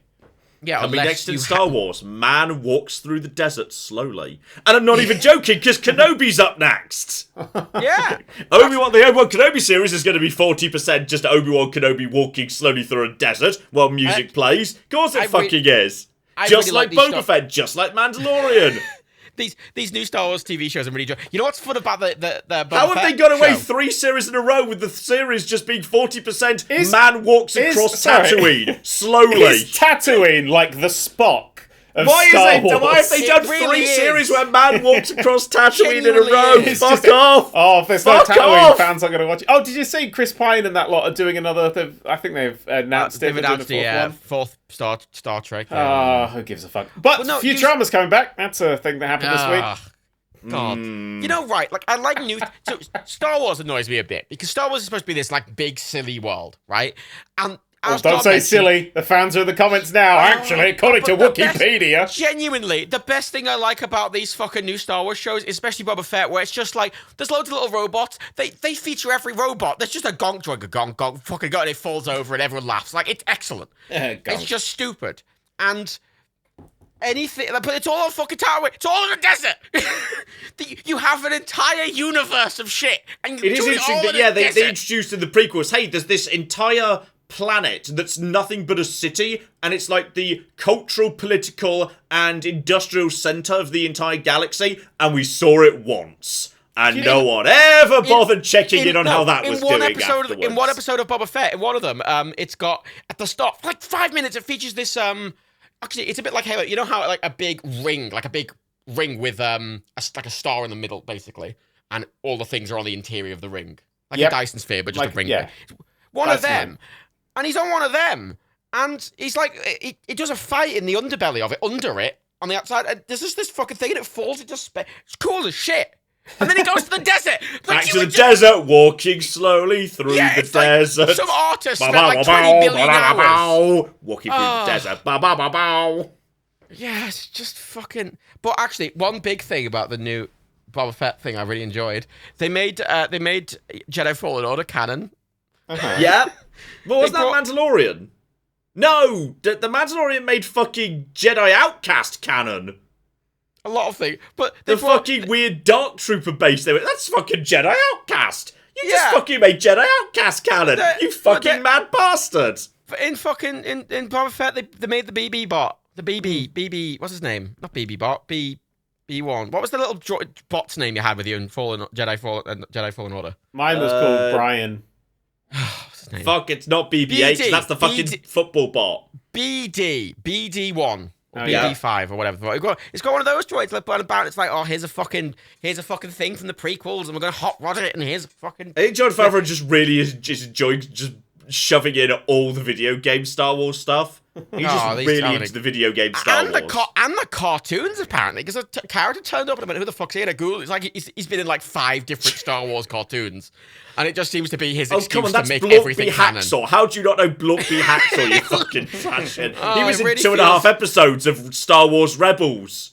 It really genuinely feels like it's made for fans. And as a not fan of Star Wars, I'm still enjoying it, which makes it quite good. So I have a question for the fans of Halo. In the Halo trailer, why is there a Ford pickup truck several hundred years in the future? Yeah. There's a Ford pickup truck. They're very reliable vehicles, Dan. Wouldn't surprise me if there was also a Toyota Corolla in the background. Those things never fucking break down. Where in the trailer? When he's punching people in what looks like maybe a desert car park. Oh, wait, I think I found it. There's cars in a car park. Why are you surprised? They're also using AK-47s. And it's a truck. Reliable gun. They've been using them for decades. It's just a GM truck. It's not even, they haven't redressed it or anything. They haven't put some, just a GM truck. Yep, reliable vehicle. Keeps on trucking. Several hundred years in the future, truck. Yep. God, that looks shit. Well, there's not, many car sales yards in the desert planet, are there? You have to make do with what was on the shuttle. Which was apparently one Ford pickup truck. I tell you what, right? I had a desert planet bit in Paradox, but I cut it because I was like, this is so boring. Like, monoclimate planets are so fucking good. Also, God, just fun fact, monoclimate planets can't sustain life. They will have no oxygen. No. You'll just suffocate on Tatooine. There cannot possibly be air on it. Voyager does this all the fucking time. They're like, oh, we found a M-class planet. It's all desert. I'm like, but no! Can you define M-class planet for me? What? You just cut out. You just went, class. Sorry. What is an M-class planet precisely? Oh, M-class planets support human life. Yeah, basically has an atmosphere. With what level of tolerance threshold? No, it's in like theory, shit. It's an ocean world with no land supports human life. You're going to drown pretty fast, but for a good couple of hours, you're supporting that. No, life. they have other ones. There's lots of an L class. Isn't an L class can support life, but not comfortably, but M class is proper. I want to know the exact tolerance threshold here. To what extent can life be really shitty, but it's still Star Trek? You'll find it somewhere. Somewhere they'll be like, well, we were sold this planet by, the Romulans as an M-class, and, well, I feel like they're taking the piss, to be honest. There are a lot of volcanoes here. So many volcanoes. And yeah, it's good soil, we'll give you, with the volcanic ash, but still, they are erupting, all the time.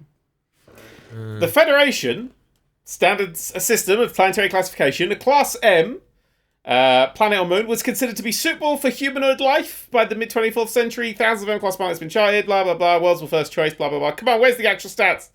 I've got one here. Oh, here we go. Yeah, I got the thing. I was about to say humanoid life. Well, there's a fucking loophole. The atmosphere has to contain nitrogen and oxygen. The surface has to be abundant in water, but not all water. There has to be water under the surface. The ecosystem must be able to maintain amino acids and protein readings and have amino acids and protein readings and have plant life already there. Yeah. So small desert island, palm tree with a rabbit, you're sorted. Well, it has to sustain a certain size of colony as well. Gravity's got to be Earth or Earth normal. Has to be between 3 and 10 billion years old. There's a lot of rules.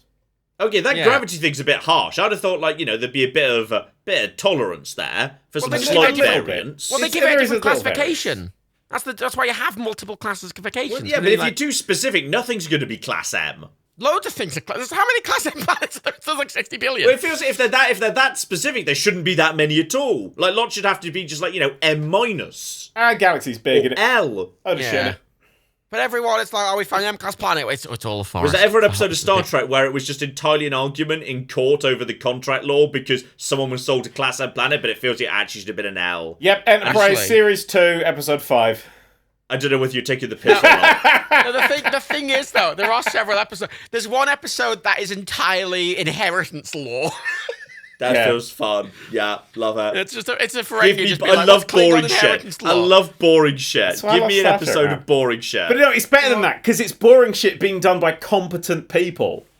Yeah. With a bit of technobabble in there. In fairness, the episode I'm referring to is that one where fucking Quark goes back to the Klingon homeworld and he's trying to show everyone spreadsheets on these things. All these Klingons are there looking at spreadsheets, looking confused. And then fucking Gowron just fucking looks really angry and drops his pad and goes, "Stop showing me spreadsheets."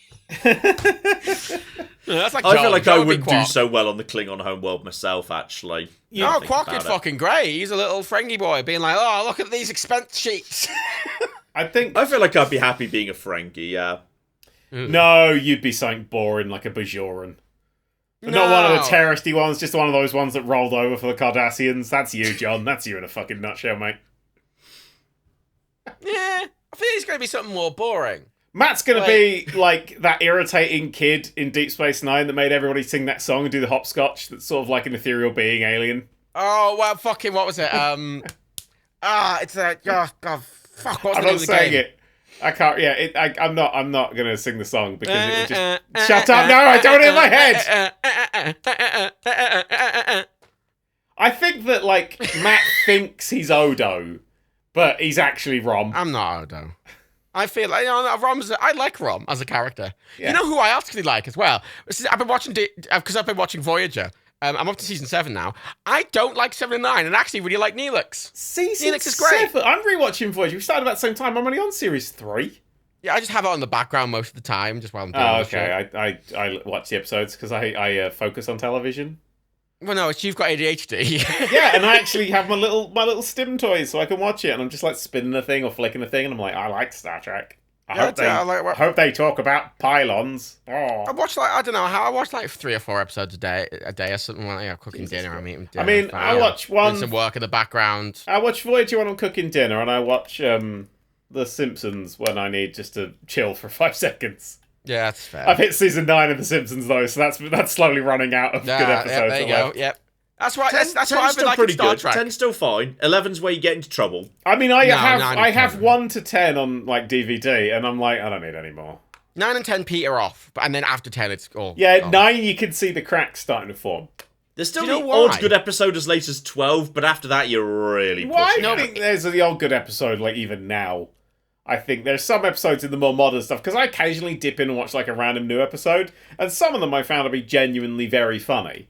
Yeah, but then some of them are like Lisa Goes Gaga, where you want to actually kill Lisa Simpson. I'm going to say this now. Lisa Goes Gaga contains my favourite Simpsons joke for a decade.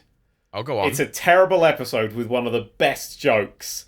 The whole episode is basically Lisa has depression, and Lady Gaga in her train, because Lady Gaga has a train shaped like Lady Gaga, turns up and tries to cure depression and sings songs about stuff, but kind of can't. And then kind of does, and it's a bit messy and mixed, and you're like, well, whatever. But the whole thing is like, Lady Gaga can solve everything. And then Mo runs up right at the end of the episode, is like, Lady Gaga, what about me? And Lady Gaga's like, no, sorry. But it's like, fair enough. Walks off, and then just gets hit by a train. And it's just this wonderful combination. It's just, I'm very much Team Mo. Mo always has the best episodes. I feel like a bit of a Mo. I resonate with Mo. Yeah, you've got Mo energy. This actually feels like a podcast that could take place at Mo's. I must admit, like we're in the back booth. You're pitching in. Me and John are just sitting there from our jobs. Right. Wait, am I the Homer Simpson of this group? And John's 100%. Like just like Lenny. I'm Martin Prince. Yeah. Oh yeah, no, you are. Yeah. Straight in there. I'm Martin Prince. I am Martin naked Prince. in his hot tub, naked in his big wooden fucking pool. The summer wind came blowing in. Yeah. I'm fine with that. Maybe some days I'm a bit of a Millhouse. Yeah, you're I'm not the hero of The Simpsons. That's fine. On my good days, maybe I could be Professor Frank. No. Yeah. I see Matt as who am I then? Because I can't be Homer. I'm not that much of an idiot. I'm an idiot, but I'm not like that much of an idiot. Also, I hate kids. Yeah, you comic do. book, probably comic book guy. No. Worst comparison ever. I mean, a little bit of a Bart. A little bit of a Bart. A little bit. I don't think I'm a little bit of a Bart. Oh. I think you know what I am. You know the episode when Ned Flanders has a breakdown. Yeah. I think that's me. Sitting in the insane asylum. That's my vibe. Ned Flanders having a breakdown is my energy. Yeah, I'm all for that. Ned Flanders calmly driving to the insane asylum. Ooh, kicking and screaming, please. But here's the thing. The reason Simpsons Season 9 goes bad is because the showrunner switched and they had episodes over that were written from Season 8, and they're the good ones in Season 9, the ones that were written for Season 8 by a different person. And then Season 10. I mean, so it's weird because like the first couple of seasons are sort of they're finding their feet. It's a wonderful show immediately. Yeah, like it was in the fucking those little sketches were wonderful on the Tracy Ullman show, but it finds its feet really quickly. And then you've got like 3 to 5 where it's just comedy, and it's the funniest show, and that's the peak for me. And then it goes into this really solid character work, and it goes kind of back to what the original thing was. And it pulls back from that comedy and goes, we're doing character work, we're doing, episodes like Do It For Her, we're doing all these like wonderful moments for these characters. And then season 9 hits, and it goes, Principal Skinner isn't Principal Skinner. And from that moment, it just unravels. It's like the indicator, because that's the episode I watched this morning. And I'm like, oh wow, you literally feel the show crumble under your feet. And it just kind of... It has so many horrible... I mean, like, the episode before it, Homer kills a guy. And then... Frank Grimes. Oh God, that's another fucking one where it's really changed. Where Homer's like a lovable idiot and then he just becomes a horrible I really like Homer's enemy. Sorry, I do. Matt, I'm changing it. You're Frank Grimes. I mean, actually, yeah. Just livid that I'm so successful. You'll eventually kill you. The thing is, though, Mo, I think I fit better with, because Mo just stays alive through it all. Oh, Mo survives it. Oh, yeah. Mo's the that's the thing with Mo. Show. Yeah. Mo and Mr. Burns, if there's episodes about them, I'll always watch it. And they're normally very good. They're my two favourites. I love Mo so... I mean, my favourite episode of The Simpsons is that one... It's one where a bot steals a video game. Yeah, that's a beautiful episode. That's season 8, season 7, season 8. But that's a beautiful... 7, you can tell where it is, because it's a beautiful character work episode, because they end the episode with him getting the picture done for Marge. As an apology, like, she thinks he's nicked something, but she's actually had a photo taken for Christmas, because she ruined the other one. It's low stake. It's just Bart going to, like, a cheap shop and nicking something, because he thinks he can get away with it. And the comedy is low, the character work's really high, and it's why we sort of beloved these characters. Yeah, the comedy work that is there is still really funny. Yeah, like, Milhouse on the he's put Bone Storm in or whatever. Was it Bone Storm in that episode? I think it's Bone Storm. Yeah, I think it's Bone Storm. And it's fucking putting Milhouse Pie Change. Somebody made a playable version of that. You can play it online. Lee Cavello's Pie Change. I remember. But it's got like a joke of like Milhouse sitting there and in front of the and like all the curtains are blowing and his hair's going back and he's like, oh my god, this is just the main menu. And it's little bits like that. It's wonderful. Oh no, it's even better because he says, I've only just entered my name and he's run out of characters. So he says his name's Thrill House, but he says Thrill Ho on the screen. Wait, I opened my Disney Plus to see what episode of The Simpsons I'd gotten to, and it's season 5, episode 11, Homer the Vigilante with the excellent Frink runaway house. Oh yeah. Every episode from that. The real people won't burn quite so fast. Really silly joke. It's season 5.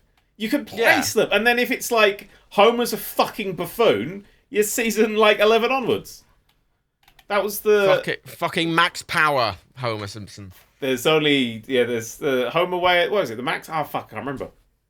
It's the Homer way or the Max way. Is that the right? There's the wrong way and the Max Power way. Is that just the wrong way? Yeah, but it's faster. Yeah. So many like you watch one like there's the episode where they cross over with the Critic, that animated show that nobody remembers. I like that episode quite a lot. I like the episode. Matt Groening hates that episode. I know. And constantly talks against that episode. But like as an episode, it's got like 5 different memes in it. Like it really is like an episode that spawns so many wonderful. It's got that's the joke meme in it. Like it really is like so many classic Simpsons bits. When you watch, especially as you say, season 5, 6, every single episode has a GIF in. Every episode, every single episode has these iconic moments. Reasonable, yeah. But like, I mean, so the Critic episode, which is a crossover with that animated show, they're like, oh, it was a crossover, it was horrible. But you watch it now, if you don't know the Critic was a thing, or you've never seen it, you'll watch it and go, yeah, it was a great episode of The Simpsons where they met like a weird little guy who looks Simpsons-y. Like, it doesn't feel like a crossover. I think they've really nailed that episode for not feeling like a crossover. It's a fun. It's got loads of jokes in it. I'm literally looking through it. Like season 7 is Home Sweet Home, Hiddly Dum Dum Dum, Bart Sells a Soul, Lisa the Vegetarian, King Size Homer, Mothers. Everyone's a big character piece. Yeah, and that's what I'm saying. Yeah, it shifts over to that, and then I don't know what happens after season 11. I kind of must have stopped watching it somewhere. So I stopped watching it around season 11 as well because season 11's got the tobacco plants and the dinner exploding thing that they make to. And I vaguely it has the quadruplets. Oh, not the quadruplets, the octuplets. Oh, the octuplets. Yeah, there's a few. Yeah, that's season 11. Like I remember bits of it. Tobacco's okay. Maud dies in season 11. Oh, yeah, that's when you can tell they were getting the murder of Maud. I mean, recently, like, if you haven't paid attention, they were like, we're going to kill off a character that's voiced by, like, somebody who's won, I can't remember what award they said, but, like, some big award. Like, it's a you know, we're going to be killing off a big character. Do you know who they killed off? Krusty's dad. That was it. Wait, I'll be able to tell you his name in a second, because he was a rabbi. Was it Krastowski, isn't it? I know he was Rabbi Krastowski, but I don't know if he had a first name. He does. It's Herschel.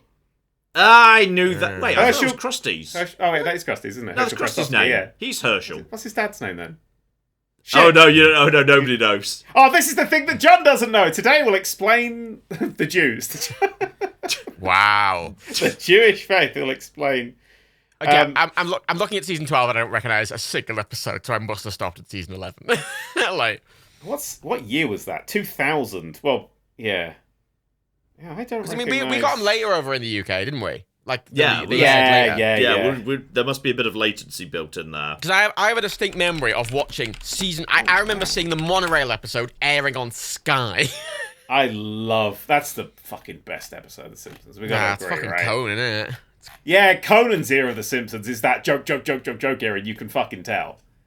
I mean, Conan, I think, was the best thing that happened on The Simpsons. Wasn't it Conan who, the first day of The Simpsons, like, he started work, sat down in his chair, and a bird immediately flew into the window, crashed into it, and died. And, like, somebody looked at him and went, well, that's a bad sign. Oh, that's just like a Simpsons joke in itself. Yeah, it is, isn't it? That is such a... I think Conan is The Simpsons, really. I know you're supposed to go, it's Matt Groening, but it's I've watched Disenchanted, it's definitely not. No, I mean, as Matt Groening's still involved in The Simpsons and shit, and Disenchanted's not very good, and Futurama's just a big fucking mess the longer it goes on. I mean, Futurama had the perfect finale, but then again, Futurama's already had 4 of them, actually. Yeah, it's had 3 perfect finales. That's what I mean. It had 3 that were really good and 1 that was so much. Yeah, 3 really good finales. Stop risking that the next one might be not so good. Leave it. Stop poking it. No, I think they should just do a series of finales. Just every episode ends the show in a different way, and you just get to pick whichever one you like the most. It's the classic American thing, though, isn't it? And the rare time they wrap up a show, they're like another season. It's like Scrubs, season 9, isn't it? Scrubs. It was a spin-off. It was Scrubs. It was supposed to be a spin-off, but it was season 9 of Scrubs, formally speaking, because that's what the studio wanted. Yeah. I'm sorry. I'm looking through episodes of season 12, and I don't recognise them. Same. None of them. I've got a reason. I actually have an excuse. Which is, I watched them on BBC Two, and I found the page that has the UK air dates originally. That's why I would have watched them as well. Yeah, BBC Two. They were on about season 11 in 2004. That's the year I went to university. So I probably fell out of it about there. Yeah. I used to watch it at home, then I went to university, and then I probably dropped out about there, which is probably why after season 11 it all gets a little bit hazy. It's also that's when it gets shit as well. So. So I kind of dodged a bullet there. I mean, I also got a good education, but mainly I avoided the bad bits of The Simpsons. Yeah, the thing that made The Simpsons good was John watching it, bizarrely. Yeah. They needed after I started watching on BBC Two, it all went to hell. One person needed to root for Martin Prince for The Simpsons to be good. I'll tell you, actually, here's a plot. Great. So here's a plot of an episode of The Simpsons that legitimately has happened. They killed Fat Tony off, right? Yeah. Homer sided with Fat Tony for the 10 billionth time, and Fat Tony dies in Homer Simpson's arms. That happened. And he'd already been Fat Tony's bodyguard before that point, hadn't he? Don't even want to fucking know. But so it's been... Fat Tony died, and then they replaced him with his cousin called Fit Tony, because he was really athletic. But then the pressure of the job I'm not got laughing to because him. it's funny. I'm laughing because it's kind of just such a stretch. The pressure of the job got to him, so he started overeating and smoking and stuff, and then he now just looks like Fat Tony, so they started calling him Fat Tony again. So they killed a character off and replaced them in the same episode. That is Voyager levels of Harry Kim abuse. That does just kind of feel like the Principal and the Pauper again, in a way. Yeah, I mean... Insofar as they said Principal Skinner isn't Principal Skinner. No, he is actually. He's back.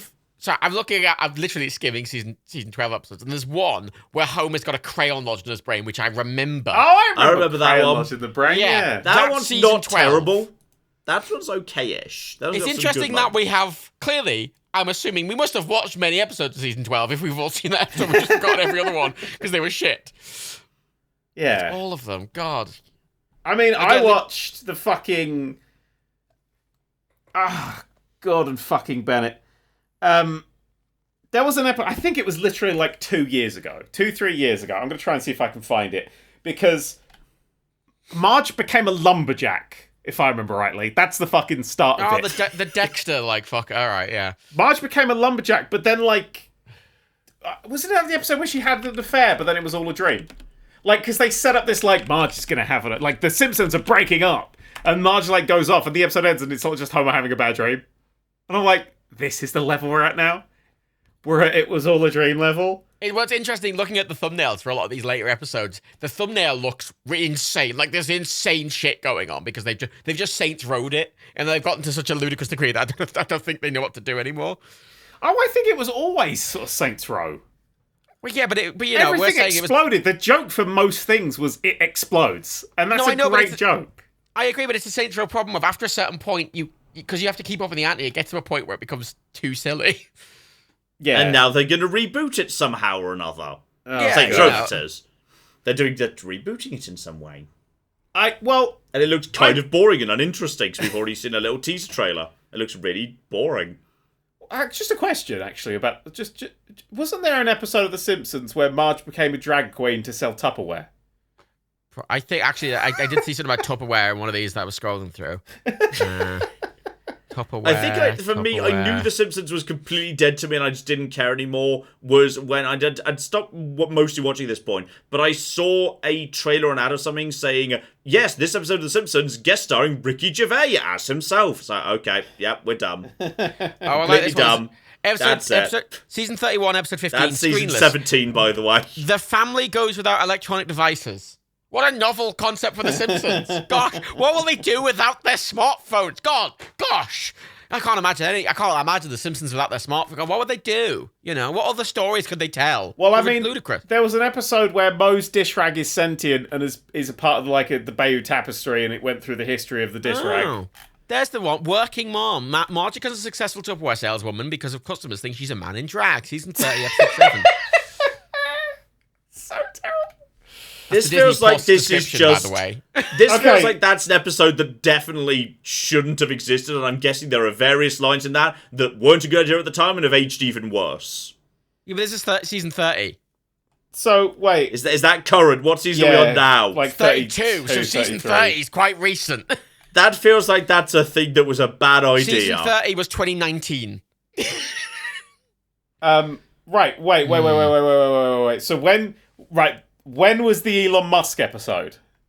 Oh God, no! I'm so glad I jumped out earlier. I'm so glad. I don't want to know about this. You're making my life worse by letting me know that exists. My life was happier before I knew this. Voicing 2015. Elon Musk fell to Earth. It is. And Mr. Burns tries to get him killed. It's not fun. Season 26. I mean, it would be fun if Mr. Burns succeeded. That'd be quite fun. I love that. I could just... I mean, in South Park, the movie, they just bring Bill Gates out into the film to shoot him in the head. Yeah. He gets one line, then they shoot him in the head. That's the joke. Had The Simpsons done that, they just brought Elon Musk on to murder me. Yeah, you know what? Sure. Right. So this season with Elon Musk is also the same season with Simsorama, the Simpsons crossover. The Futurama crossover. Oh, shit, that was so bad. Yeah. That was so fucking not bad. Only, season 26, not only has Elon Musk, but also... Please stop. I feel sad. You're actually hurting Stop me. it! It's already dead. No, it's got what's his face? Richard Branson's in it. Oh, Also that season. Oh, Would they get like? please stop. We got Don't Richard want Branson. to- Well, No, I these remember days. that. Wasn't there an episode with Tony Blair in it? Probably. Actually, That no, was I quite won't a long say. time ago. Yeah, that Yeah, was a they go long to time England, ago. and Yeah. Tony Blair greets them at the airport for no good reason. Season 26 has a bit in it, which is my favourite modern Simpsons bit, and it's Sky Police. It's Chief Wiggum. For some reason, they accidentally get delivered a jetpack, and Wiggum just does this entire song called Sky Police. And it's because you know how the Simpsons used to do great songs all the time, and they just didn't yeah. bother. Yeah, Sky really Police good is a songs. modern Simpsons song, which is good. Interesting. Sky Police. Chief Clancy Wiggum is the Sky Police. Sky Police. Fly Police. Fire. So they're crushing them till they're dead. I mean, Sky Sky Police. does conveniently rhyme with fly. He's right. But it's like, bro, and it's him just like in his like little dream thing, like going about doing police work, but with this big jetpack. And it feels like an old Simpsons gag, which just doesn't belong, which is weird. It's one, of those it's one of those rare bits that you're like, oh, there's something there. You can see it just in them, you know. But, Also, the animation is now shit. oh, yeah, it's too smooth, isn't it? It's got just no personality. flat and personalityless, and it's just loads of people standing around, and it's just there's no dynamicism to it. It's Dynamicism. dynamicism. That's a good dynamicism. word. Thank you. I made it up.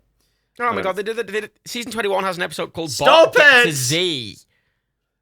Bart gets a Z. Yeah, the Wait. exciting sequel to... Bart gets an A, which is a fucking great episode. Yeah, way to fucking... Oh, God.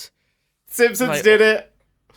I'll tell you what. Literally- I'd tell you this though. South Park's been pulling it back. Have they? I'm still. I mean, the most recent The specials of South Park. the recent one where they're in the future was quite fun. Yeah, Wait, it's I a just- two-parter where it basically goes into the future where it's like they're all 40 years old now, and we've just beaten COVID. We've finally Sorry, got okay. rid of COVID, and they're all Very adults. briefly, just before we move on, I have to say what I just found in 21. Oh God, here we Please go. don't. I'm going to read the blurb, right? No. Mo is invited to LA to judge American Idol, where he befriends Simon Cowell. What he does. If that's not a modern Simpsons description, I don't know. Keep going about South Park. But that's the There thing, you go. right? The celebrity stuff's always the weakest part, especially with Futurama. Anytime they try and do, like these animated shows try and do like really current referential stuff, it completely fails because it takes 2 years to fucking make an animated show. Like it just, like the fucking the Susan Boyle shit in Futurama is just the worst fucking shit in a series that has some of the best. Like Futurama, when it came back, I know this is a controversial opinion, but there's so much good shit in there.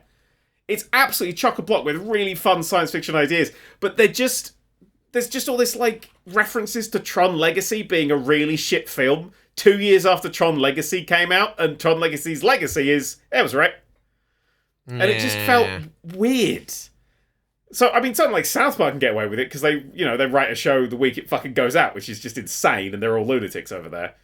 And it's Whereas a lot of South Park's Simpsons episodes are timeless, Weird aren't show. they? Like, a lot of them are timeless. Yeah. I mean, South Park, because I was doing a South Park rewatch, and you hit sort of series 19 and 20, and they just completely lose their fucking way, and they're not making sane points, and they're not really like, they're just kind of being that sort of like whiny Twitch babies for a while. Like, because season 17, I was watching the episode about, it's like, the transgender bathroom things, and it ends up being quite a good episode about sort of how moronic that worry is, J.K. Rowling. Just how silly, and and it makes sort of some characters question their sexuality and stuff. And it's an interesting sort of thing, and it tackles like non-binary issues and stuff. And then like 2 seasons later, they're just doing the exact opposite. And you're like, what is your point you're trying to make here? You know, they miss in those 2 bits more. But with these recent specials, I think they've sort of crawled it back a little bit. I think the Trump years were bad for everyone. Yes. And South Park definitely... And COVID. COVID's not been great for yeah. quite a few people. So I think that it was really One would say COVID has in fact been a bit shit. I enjoyed it, yeah. I don't want to. Let's not be unfair. We should definitely get a 4th person on the podcast to be pro COVID for the sake of balance. But personally not keen. Wasn't a fan. Yeah, I didn't like it. They'll reboot it soon enough. There'll be a new. There'll be like a it's COVID. I'm saying Whack. I reckon it's going to be sick Sigma enough. variant. Leave me alone. Sigma variant. That's what's coming. Ugh. So South Park, like, Trump came along, and it's hard to do parodies of Trump because he's a parody. Well, yeah, because The Simpsons literally what season was it? Where it was, I think it was like season 12 or something, where it goes to the future and Lisa makes a joke about President Trump ruining everything. Yeah. And that was just a joke. It was just so ridiculous that it was a joke. But now, It's Simpsons level joke, and then it's it's the reality. But the thing is, they double down it. They were like, this series, we're going to do one big storyline, and then it's like, because the episode that went out to start the season off with the election. They timed it to go with the election. And it was supposed to be called The Very First Gentleman because they were expecting Hillary to win it. And so it would be about, it's the first gentleman, the first sort of, instead of having the first lady, the first gentleman for the first time. But with like a couple of days until airing, it didn't happen. And so the episode's called Oh Geez, and they kind of just cobble it together. And from then on, it just feels like they're on the back foot for a whole season. And they tell one South Park story across a whole season. And it never gets funny, and it never gets interesting, and it is just a horrible fucking thing, and it just goes on and on. And South Park's sort of it's the sort of show where you've got Stan being possessed by the devil fighting the Canadian devil over free mid-mobile games, and then it's suddenly like, what if it's just a really long story about, people being trolls on the internet? It's just not good. You can tell that story quicker. You should have. I'm not sure if you happened to see this, by the way, but if you're right, Disney has its Hall of Presidents where they have animatronics of all the presidents. And someone noticed quite early on that as they were putting up the Trump president animatronic, something looked a bit odd about it. It looked a little bit off. If you kind of just cover up the hair a little bit with your hands, the face looks a little bit suspiciously like it might have been Hillary Clinton originally. Oh my god, it does. Like they might have started making the animatronic before the election wrapped up, and then just had to weird. The face is so wrong. You think, mate, I think that might not definitely. have. There's one which puts it next to a picture of Hillary Clinton, and it's like, yeah, oh. yeah. They didn't. God, they started yeah. making. They got ahead of themselves on making the animatronic for the Hall of Presidents. Oh fuck it, we're not making a new one. These things are expensive. We're only Disney. We can't afford a second animatronic. Oh, that's so. Oh dear. I know, it's weird. It's kind of like Hillary going out trick or treating dressed as Trump with a wig. It's Honestly, really though, odd. I feel like there's nothing more representative of that entire period than that fucking animatronic. It's a big mess and no one knew what was happening. Yeah. It's a bit cobbled together. Perfect. Excellent. Mwah. Good job, Disney. Maybe that's not the right. I'm not going to... You know what? I'm not going to say good job, Disney. I mean, I think we said we detected the slightest hint of sarcasm in your voice, to be honest. Yeah, I don't think anyone listening was thinking you were genuinely, just authentically, wholesomely happy for Disney on that occasion. Oh, wow. Yeah, so happy for you, Disney. Whoa, you did such a... I mean, I'm going to clap them for the Multiverse of Madness trailer. Oh, that was good. What the fuck is going to happen in that film? Danny Elfman's back doing the score as well. I didn't even know Danny Elfman was back. I didn't know that. Sam Raimi and Danny Elfman. Yeah, that's... Yeah, and I mean, it's not just Sam Raimi back, it's fucking Danny Elfman, man! The voice in the trailer, I think we should talk briefly about, that it does sound like Patrick Stewart is in this film. It does. Yeah, it does, doesn't it? What the fuck? It feels massive. That film feels like Spider-Man felt massive. Yeah. It feels like the films are becoming sort of the pay-per-views between the weekly TV shows. It's weird though, isn't it? But at some point I'm going to get really bored if they kind of do the multiverse stuff and it's too pandering and too fan service. But it's not yet. Right now I'm still down for it. Right now, now, give me fuck yeah, Spider-Man. shove it all in my face. Give me all the references. Give me all the fucking fanboy nonsense. Shit, Give it to me all. I'll get bored of it in like worried. 2 years or something. But right now, fuck it. Put it into my veins. I'm so worried after Endgame. Endgame came out and I went, how do they top this? And they just, somehow, and it feels fine for the time being. They topped it by massively reducing the scale. Yeah, weirdly. They topped it by cooling the whole thing off and going, hey, let's do some lower stakes TV shows. I mean, honestly, the best thing since Endgame is Hawkeye. Like, Hawkeye's good, yeah. I think it's really weird that fucking recently like the TV shows have had a better hit rate than the films have had. Yeah. Like Black Widow, Eternals, meh. I didn't fine. see Eternals yet. I've got to catch up with Eternals. I tried watching Eternals and I turned it off. It's okay. It's weirdly paced and one of the plots just doesn't go anywhere. Like, Also, it really confused me because it stars the two main fucking characters from fucking Game of Thrones. And That's not gonna be a problem for me. No, but here's the problem. They're both white dudes with stubble, and genuinely, because they're brothers in the show, right? In Game of Thrones. But in Eternals, it's showing one character doing something, and it cuts to something else, and then it shows, like, the other one. But I didn't realize they were different characters. I thought it was the same guy. For, like, 20 minutes, I'm going, why is he acting completely different? And then they were both on screen together, I'm going, oh, wow, you couldn't be bothered getting people who look different. I see. Okay. Yeah. Also, I think Eternals has the worst post-credit scene in the whole MCU. Well, I didn't even get to the Insofar middle, as, like, so. it's just a character who didn't do anything the whole thing, suddenly finds an artifact that was not mentioned in the whole thing, then another character who wasn't in the film at all says, are you sure about that? From off screen, and we don't see it. It's like, oh, okay. So that was 3 things that weren't really in this film, just standing next to each other. Thanks. Yeah. Right. Wonderful. That's it. Fuck it. Fuck you. Yeah, Moon Knight TV looks shows good, are doing better. Yeah, Moon Moon Knight's Knight's really a TV good. show as well. Like, we got Hawkeye, we got... WandaVision, which I Loki love. was Yeah. great. WandaVision I was like great.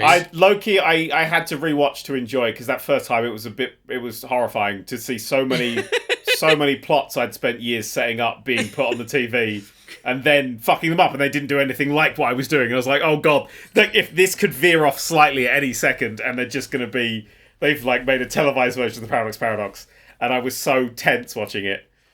Can I just say, I'm really annoyed by Disney Plus. Okay. In the same way I'm annoyed at Game Pass. Because it's the kind of like, it's a big company who I don't like, but it's a great deal. It's got loads of really good creative shit on it. And I'm like, oh, but no.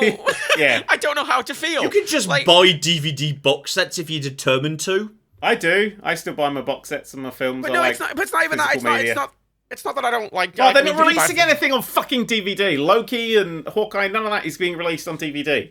Yeah, Well, no. not at all. That's all. No physical media release.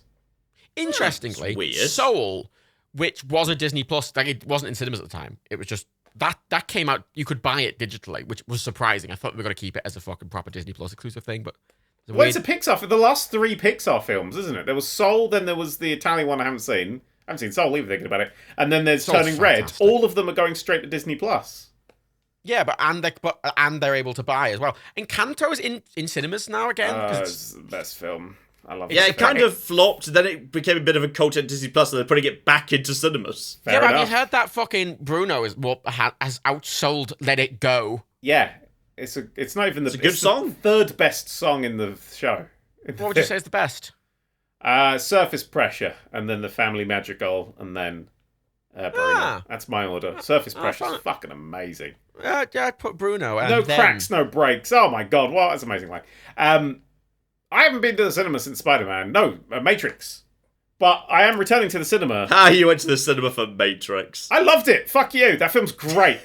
I'm that guy. Fuck all of Yeah, you. you are. And you know who else is that guy? Mike Bithell. So me and Mikey, I'm going to go on my other podcast and talk shit about you guys. Because that film is fucking... It's not You perfect. never enough time, you'll be too busy talking shit about Doctor Who. Yeah, that's true. So I'm going back to the cinema because there is a film currently on in the cinema that I need to see in the cinema. I have to see in the cinema, which is Jackass 4.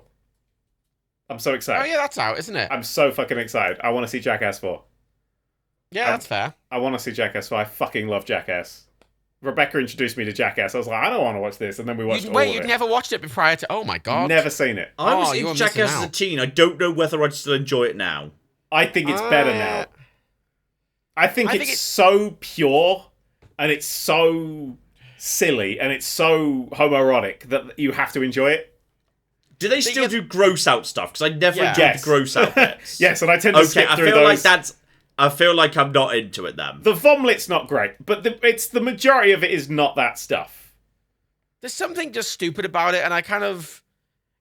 It feels so almost nothing, if that makes sense, but like, it doesn't feel important at all, and the people making it know it's not, and I know it's not, and I'm just like, fuck it.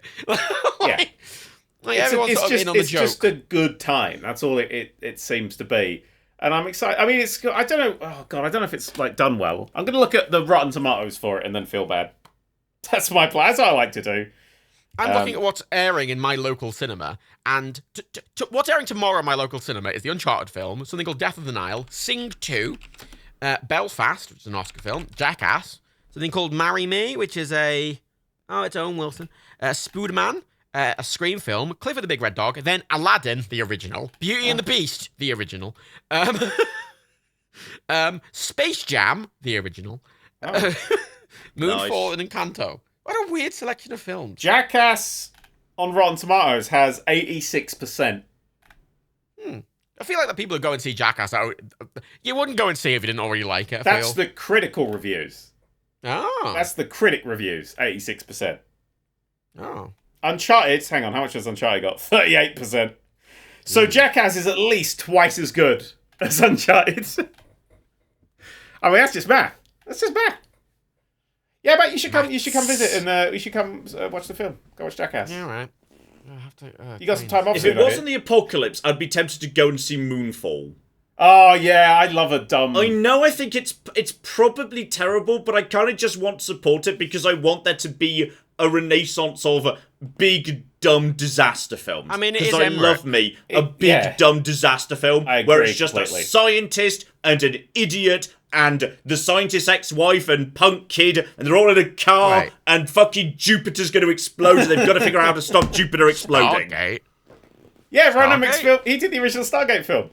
Oh, yeah, but there's a new one. No, there's not. He No, keeps saying Stargate there's a new SG2, one. yeah. Stargate SG2 is coming out next year. No, it's noted in his filmography that Stargate, a new Stargate has been announced. No, it's not been announced. He says that a lot. It's on IMDb. Well, No. And it's also a sequel to his film, which disregards the actual good bit of Stargate, because that film's actually kind of naff. It's alright. And it spawned one of the best science fiction franchises of all time, so I'm not going to ever knock it. I mean, I do like his films, even though they're shit. Oh, yeah, no. Independence Day is, like, a great fucking time. But then... Some of the big 90s disaster films, you can go back and watch them, they work perfectly. Yeah, they do. Yeah. 2012 Armageddon, is shit, still great. Deep Impact, still great. Independence Day, still great. Yep. But then he started to do, 2012... No, I like 2012. 2012 has the best bad CGI in any film ever made. It's worth watching for the bad CGI. It's got some good CGI and some terrible CGI, and it's a mess. No, I'm not thinking 2012. I'm sorry. I'm slandering a film unfairly. I'm thinking about The Day After Tomorrow.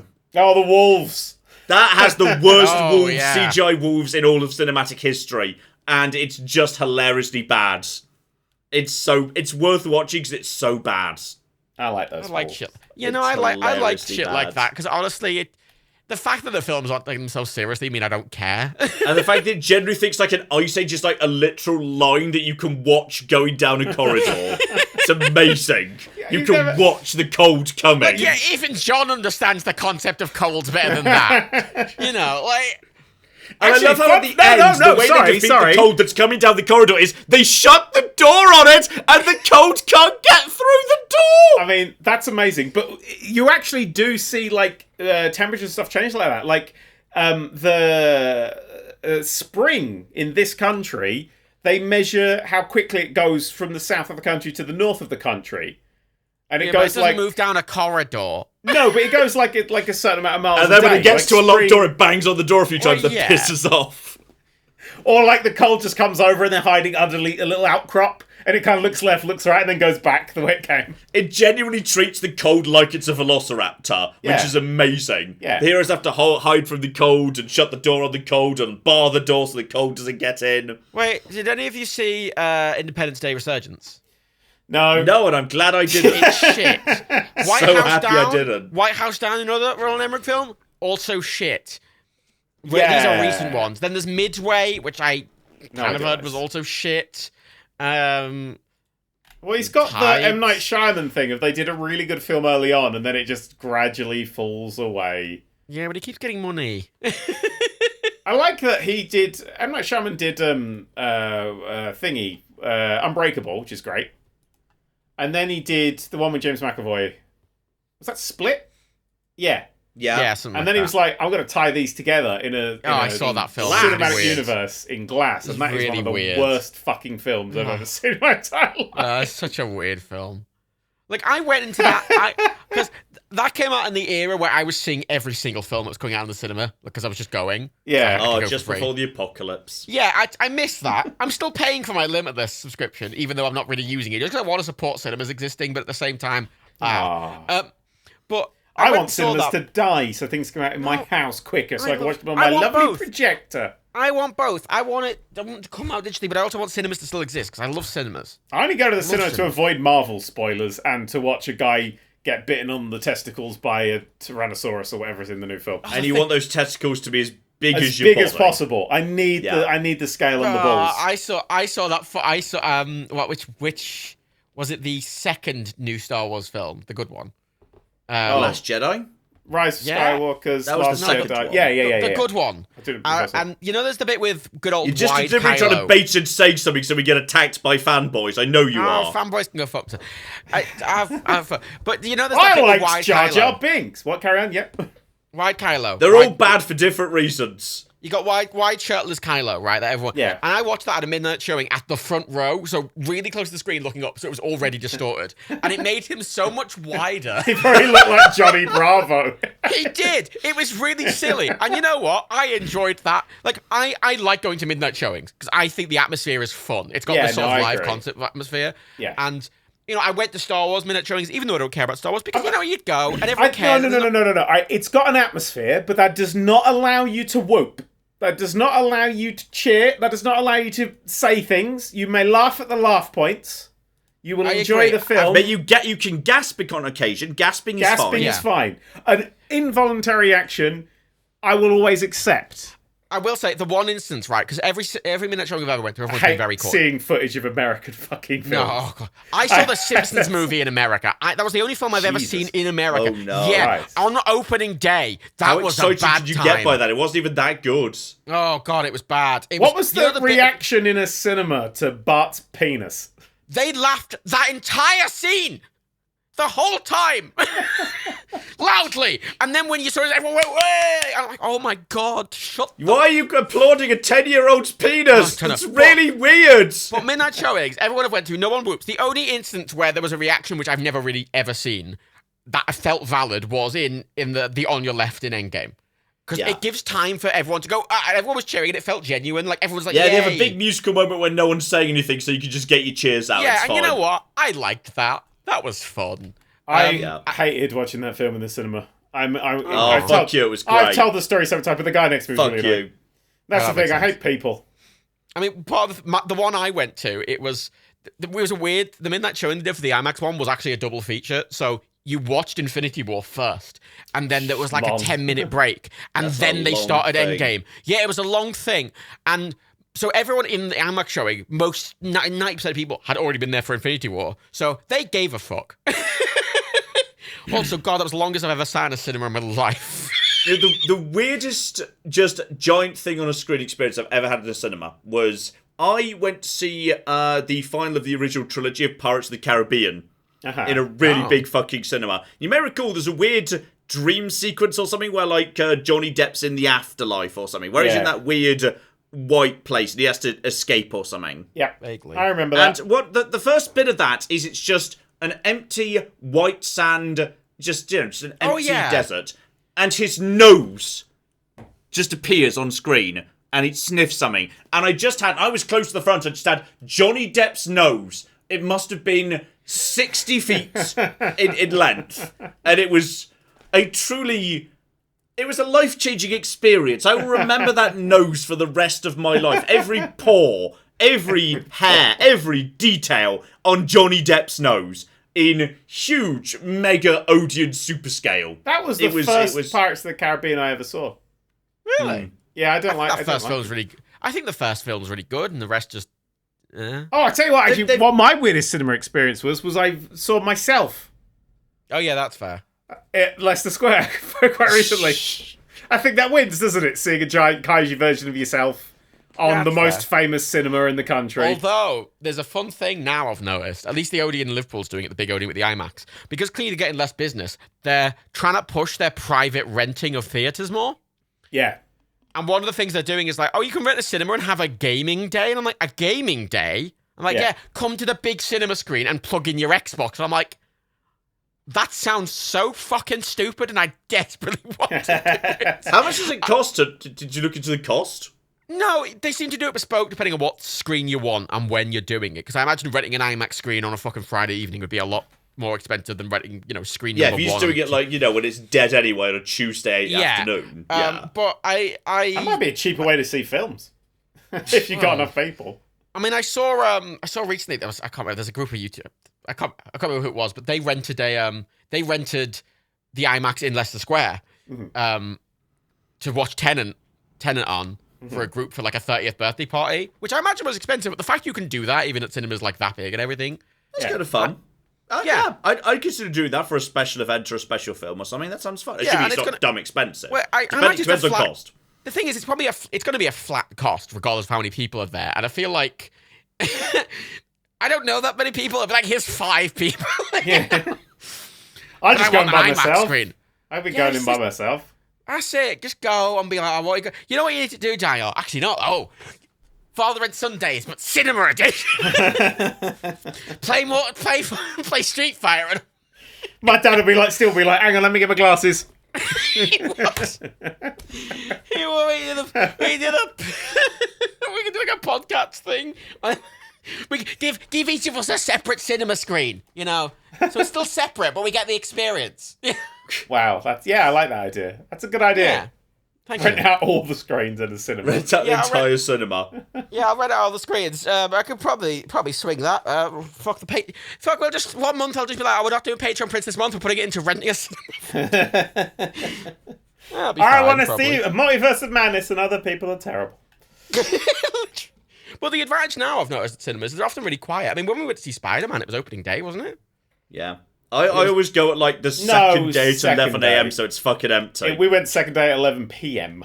Yeah, but it was empty. There was only like 3 other people in there. Yeah. Which is good because I had a reaction to one part of that film. I had a reaction. Oh yeah, you laughed. No, not laughing. Laughing's fine. But when a character comes onto the screen, I had a moment. I did an arm motion. Ha! And you pointed. I went, ah!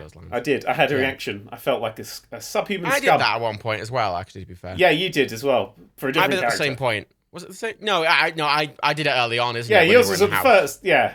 I think we both did it for the character that is in an earlier bit as well. Yeah. It's a good film. I like that film. Yeah, it's fun. Dumb fun. And films like that are fun to watch with people. Yeah. There's a lot of films. Something I really enjoyed from that period where I was seeing every film ever to come out. And I was just going at like 1 p.m. on a Tuesday. It was empty. And I didn't even know what they were. Half the time I walked into a cinema screen only knowing the name and knowing nothing else about it. And I think that's really interesting and fun. Yeah. I watched the Equalizer, the Denzel Washington film. Yep. I didn't know anything about it, and on all the posters it's an action film, but I went in, and the first 50 minutes are a drama, and then it suddenly aggressively becomes an action film, and it came out so out of nowhere for me that it made it really fun. Shit! Oh, sorry, carry on. No, I was going to say that just seeing a lot of those films, a lot of them are slow or drama, especially like Oscar-type films, and I hate going with people. It was great. I go on my own. It was great. But like a big thing, like especially like a Marvel film, it's kind of fun being with even strangers in a big midnight showing because the atmosphere is fun. There's a lot of energy. Yeah. And it's nice. That's the one instance. I like seeing Spider-Man. It's fun with people. Have you seen From Dusk Till Dawn? From Dusk. Don't Google it. If you've not seen it, I recommend going. It sounds like a zombie film. Is this a zombie film? No, I'm not saying it. I don't know what it is. It's one of those films that you hit the halfway point and go, okay, this is now a completely different film. I think that's the one I'm thinking of. Here's the problem, though, with every film like this. There's no way I can watch this film without seeing its poster. Yeah. That's true. This is the thing. The Equalizer, I had this thing because after I watched it, and I was like, go in and don't know anything about it. But if you even see the poster, it's him holding a gun in the rain. There's no way to avoid it. I just looked out and didn't know. Maybe he just hates rain. Because it's He's just trying to take the fight back to the fucking clouds. Legitimately, first 50 minutes of that is Denzel Washington just being quiet, a quiet, contemplative insomniac who goes to a cafe to read every night. And he tries to makes friends. He makes friends with a sex worker, and clearly sees she's being abused and is trying to help, but seems really mild-mannered and doesn't know what to do. And he politely gets all the savings out, and he finds out who fucking is the pimp, and goes and really politely offers. He seems like he's just really naive. And it seems like a drama thing, and he's about to get beaten up. And then he sets his watch, and then he looks around, and he just kills everyone. And it's like it's like the halfway mark. And I'm like, oh, fuck! Excellent. But you can't ever have... And it's one of the absolute few instances where I think like, that's where cinema's better. Because if you ever get a film yourself, you have to know what it is. Where I was just going to see things based on the name alone. And that's a really interesting experience that I'm hoping to get back when COVID gets better. Yeah. I mean, I would accept that this genre, I would like more of this genre where just incredibly quiet, slow, arty, thinky films, just at a random point, someone just reveals, by the way, I was trained as an assassin by the FBI, pulls out 2 guns and sorts out all the problems with the murder. Oh, that's just it's stupid. But my favourite genre of films is that sort of like awkward. It's that very 90s act. You know, I love Air Force One because it's just Harrison Ford. Oh, Air Force One is amazing. But it's just him bumbling about. Like, there's that scene where he has to like get climb off up my plane. But even before that, one of my favourite scenes is he has to climb up a staircase and then run into a door, and it's such a nothing thing, but it's like takes about 2 minutes to do because he's like, oh, they might see me, and it's the fact they make that actual nothing thing be so tense, and he just bumbles about. It's so good, and you don't get that in modern action films, really. And it just because modern action film. I mean, Die Hard shows it off. Die Hard 1, incredible film. Yeah. Die Hard 5, he's a superhero. Yep. Die Hard 1, he steps on glass and has to take time out to fix his feet up. Die Hard 5, he takes like a nuke to the face or some shit. Like, I don't even remember. And he's on like a fucking fighter jet or some shit. That was 4. You know, I've just sort of realised, actually, Matt, Yeah? you could do the same thing in reverse. Oh. What if, in the new Batman film, like, there's a bit in the trailer where, you know, he's at a funeral or something, and a woman comes up to him and says, well, the Waynes always used to give charitably, and I can't help but notice you're not doing anything. And he smirks, and it's it's cut with footage of him doing Batman. There's the implication supposed to be, oh, silly woman, he's actually Batman, which is way more important. What if actually halfway through the Batman film, he realises, no, I'm just beating people up, and this is completely fucking points. I'm not making a difference. And he just retires from being Batman. And the rest of the film is just him figuring out how to set up, you know, charitable endeavours, and that massively helps Gotham way more. In fairness, the whole thing is that as Bruce Wayne, he does have the Wayne Foundation, which gives loads of money. He does it in both, but they always only focus on Batman. But yeah, he just decides, you know what, this Batman thing's not fucking working. I'm beating up the old person, but that's not fucking helping, is it? It just became like I'm gonna help thing. Gotham. I can help Gotham way better as Bruce Wayne. Let's go meet my accountant. We're gonna do some board meetings. We're gonna go and do some PR. We're gonna shake some hands. And occasionally we just cut back to Catwoman, who's still doing her thing. I wonder where Batman I will went. say, there is I've been Where the avoiding fuck did everything about Batman that film. go? Wait. What if Bruce Wayne's not Batman in this one? Well, no, here's the They problem. just cut Actually, that it would be a footage fucking incredible twist if they actually... I'd love that. If it just has, you know, they just have someone playing Bruce Wayne, same guy playing Batman, but then it's real. Actually, it's the same actor playing 2 different characters. No, just a different, And just a different guy. you never see them change. Then at the end, they meet. And No, the but you see- post-credit scene you is see, like, this wow, is you're the- Batman. That's right, I am. I've avoided everything about the film and like trailers and stuff like that, but they filmed a lot of it in Liverpool, and I've seen the finale of the film in person, and it's, Oh, sweet. it's just like I can't. all Did these it look like he was just doing a board meeting? Actually, he was Fuck. wearing a suit. He was wearing a Oh, suit. yes! there Maybe you my go. plan works. I'm right. He realizes he's not Batman, and he's been. There is a Batman. It's just not him. And he thinks it is him. Oh, wait, hang on. So, what's a better twist? There is a Batman, and he thinks it is him, or he's not Batman, he doesn't think he's him, and they've just edited the film to make it look like he's Batman? And he's just imagine, he's just smirking at that lady because he's a cunt. He's just a rich cunt. He's like, yeah, there is fuck it, fuck it. 100% a Batman comic or animated film that is just that. Oh, yeah. There will be. It's Batman. There's always something. Oh, absolutely, yeah. There's always something with that bastard. That's All right. why I like Batman. He's like Matt, Doctor Who. It's just loads of different things. I've got a game for you to play right now. It's called Guess the Twist. Okay. I've looked up the synopsis of From Dusk Till Dawn, and I'm going to stop just before the film dramatically changes gears. Now, when Oh, this is exciting. I have, by the way, I all I know about it, because I opened it in like my thing to watch, and all I know about it is its director and cast.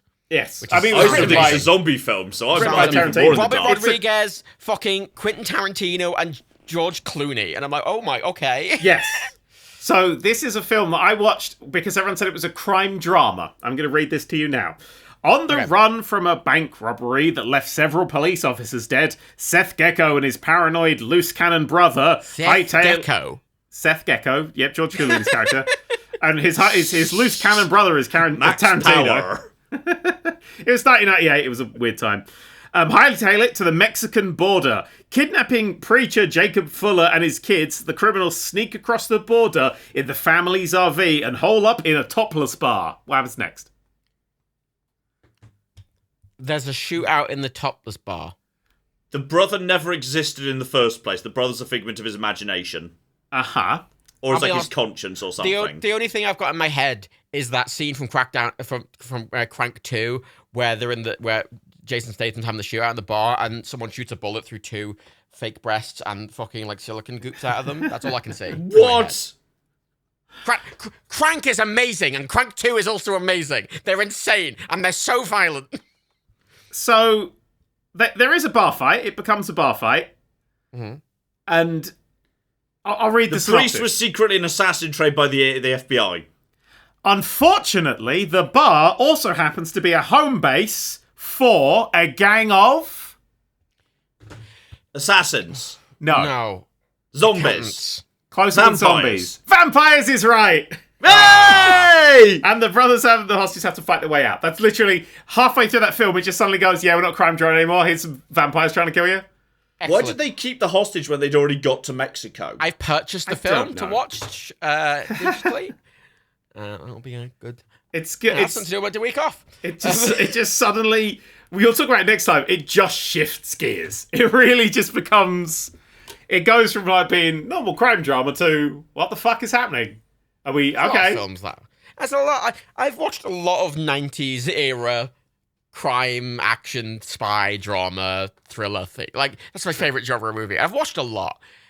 For a genre that you'd think would be really like by the numbers, it just is all over the fucking place. Oh yeah. Oh, have you been watching The Curse on Channel 4? What the? The Curse. No, It's what that is. It's a TV show. It's an 80s crime comedy caper about the theft of a large amount of gold, but it's written and starring the cast of People Just Do Nothing and King Gary, which is Tom Davis, who is wonderful.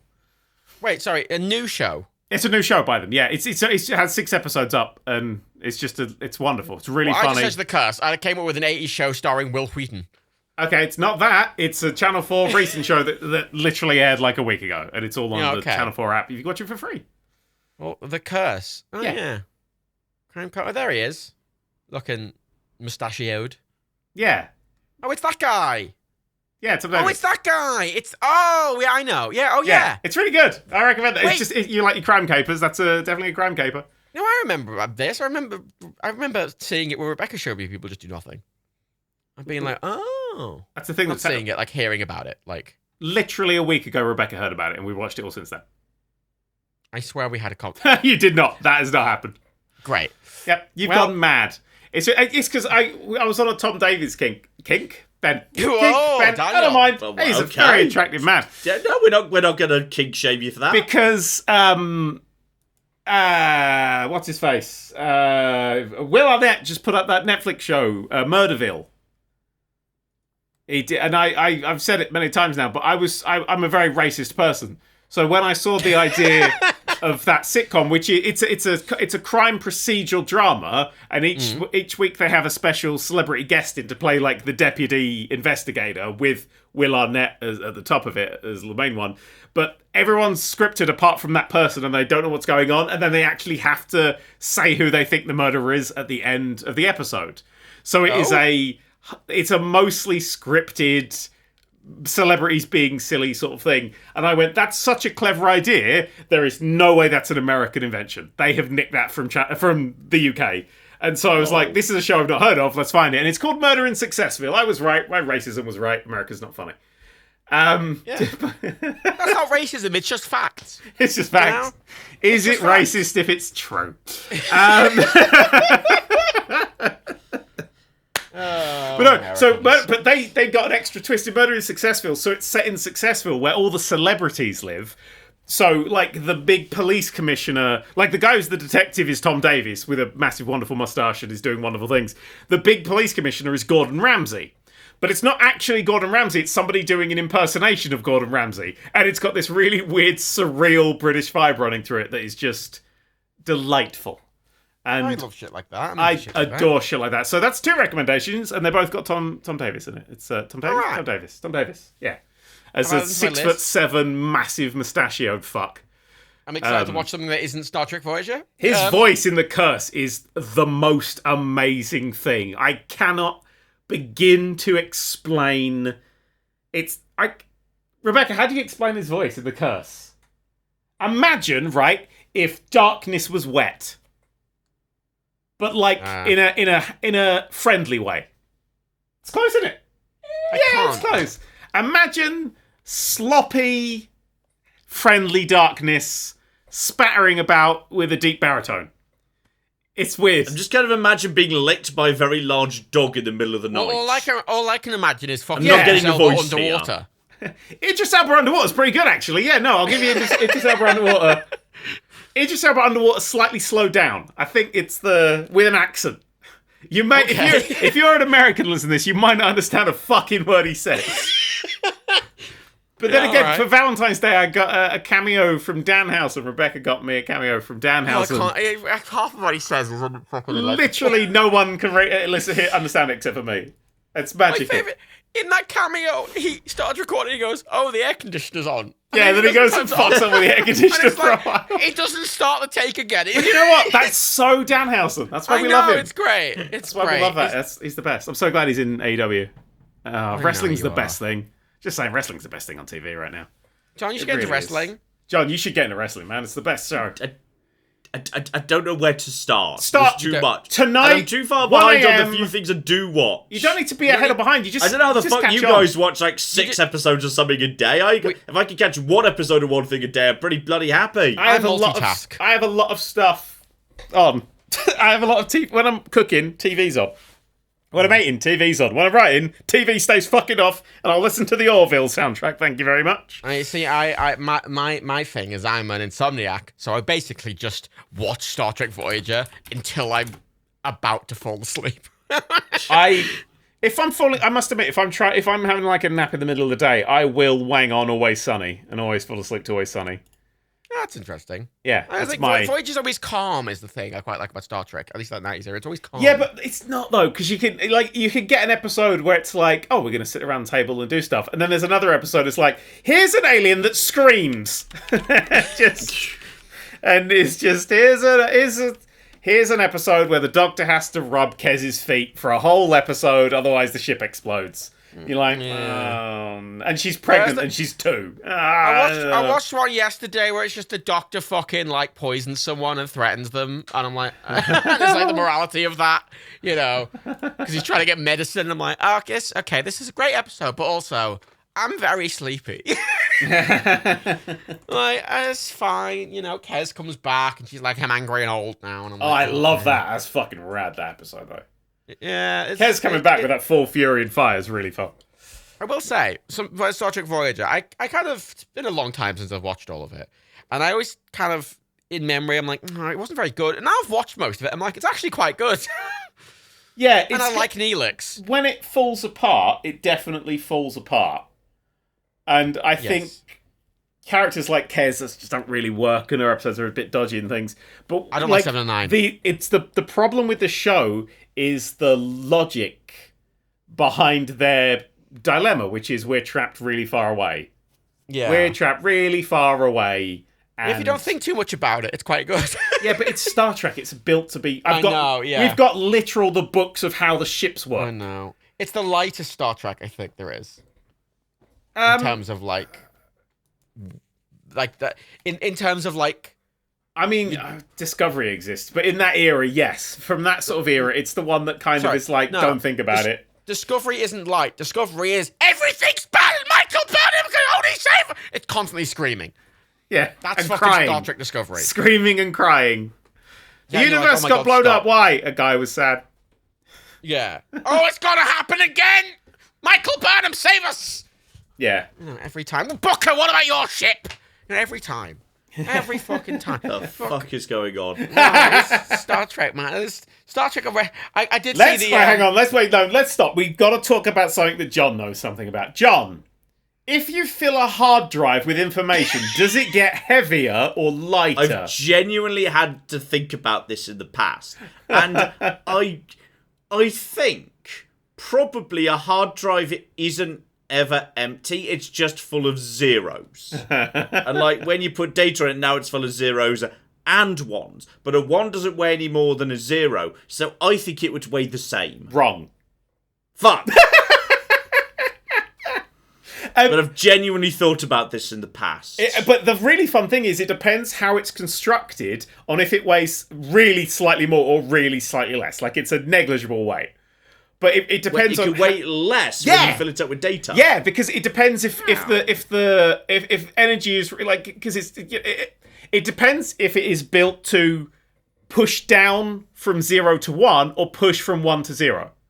And as well, some are different. They're built in different places. A lot of drives, when they're erased, aren't actually 0 to 1'd out. They just have all the data still there, and it just has to write over what's already there. Yeah, they just go ignore those sectors. We don't talk about those sectors anymore. Yeah, and if you actually want to zero it out, you have to fucking spend 5 hours and it's go 0, 0, 0, 0. Or 2 seconds with a magnet. Done.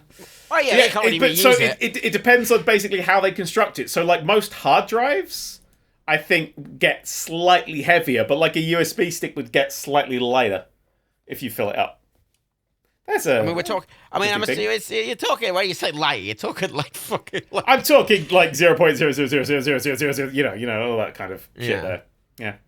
This sounds like I was basically right when I said they weigh the same. You were correct, because John. they weigh a different amount. In fact, basically the same. There was 3 possible answers, 2 of which were right, and you picked the wrong one. No, you know what, right? Of all the things John could be wrong about, that's the one that, I'm fine with. That's a reasonable answer. Thank you, Matt. That's a reasonable answer to something, and you're over here going, when you're putting your glasses up, Technically, I'm on a planet, won't be able to support any oxygen. Actually, wait, I've got, we're on Discord, I could put the camera on and I could show John my hair. That's true. We're going to get a live reaction of my hair to John. Oh, no. I don't know where I'm supposed to be looking right now, but I'm sure I'll figure it out. You'll find it in a second. Hey! Gone. That's not that bad. It's gone, look, no hair. So take off the headphones entirely. Okay, but I won't be able to hear you. I hope you said nice things. I hope you said nice things. He made a displeasuring noise. A displeasuring noise? Displeasuring noise. What's a displeasuring noise? It's a noise that just sucks all the eroticism out of the room. Can I just say, what was your motive for doing this? Bored. That's a great question. Bored. Just bored. Like, when I'm bored, sometimes I rearrange something in my home to make it more logical. I don't actually shave off a part of myself. He's got ADHD. I give it the amount of time. So does Claire, but she's never made herself bold. Here's the thing, though. Right, Shave Rebecca's head, too. My past 2 therapists, both times, I've just described how Daniel exists, and both of them, without me actually telling them, have went, he has ADHD, doesn't he? And I'm like, yes. Both of my therapists got that as well. Yeah. I've given up trying. I've given up trying. Trying? No, I've trying to I used to try and work on a logic train, and I've given up, and I just sort of take it as it comes now. That's logic has no place here. This is a place of magic and fun. No? Yeah? Yeah, I feel like you have a fun job. Like, I've sent you 3 videos so far. I'm going to do more for when you get back. One of them's a porno video. You're going to have good fun with that. Daniel, edit them. Get on with editing them. Daniel, I spent 5 hours yesterday dealing with the bureaucracy of Royal Mail. Fun. Oh, that sounds fun. Actually, I'll tell you what. This is my cuteness with Matt. At the start of that video, I have a little gap at the start where I tell Matt that if he doesn't want to edit this video, he can opt out of it. I gave Matt consent to edit a porny video that has basically nothing in it. I need to point out, I did skim through it, and I quite enjoy that you censor it yourself. Yeah, I kept it clear. You literally, there's one bit of titty that I'm not talking on.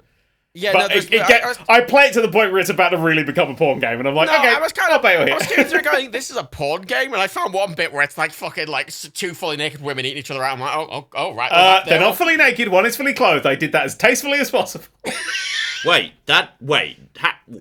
How? The eating one out is one of them's eating the other one out, and the one who's eating the other one out is clothed. They're also on a flying sofa. Oh, okay, yeah, sorry. I don't know why, but my brain assumed the one that was the recipient was clothed, and that I don't know why I thought that way round. The way you're suggesting makes much more sense. Yeah. No, John, no wonder your family came around for fucking Valentine's Day, mate.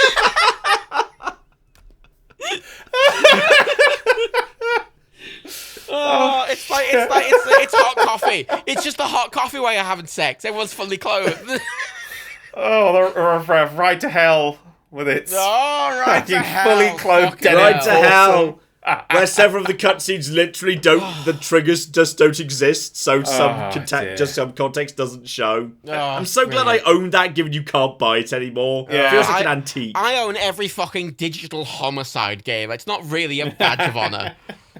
Like, Oh dear, what a Like- the legit amount of them. There's so many. And we're right back to the start again. I've been playing, I've been playing Fallout 4. I've modded it a lot. I've got 316 mods now. The amount, I cannot express to you how many porn mods there are for that game. Holy shit. There is an uncountable amount of Death Claws, but with tits mods. Like, Death Claws! Yes! I mean, legitimately, I was trying to find a mod. why don't you give me fixed that a mod bug. when you try to make me play New Vegas? Give me that mod. Okay, No you know others. Curie. That's the only one I need is Death Claws. You know the companion Curie, the French robot, Yes. right? She can be a synth too. Yeah, okay, but when she's a robot, she has a bug if you have Automatron, where if you don't have her as a companion and she's in a thing, every time you walk near her, she'll go, do you need something, and drag you into a conversation. That's an Automatron bug. I found a mod that fixes the bug, but not for her.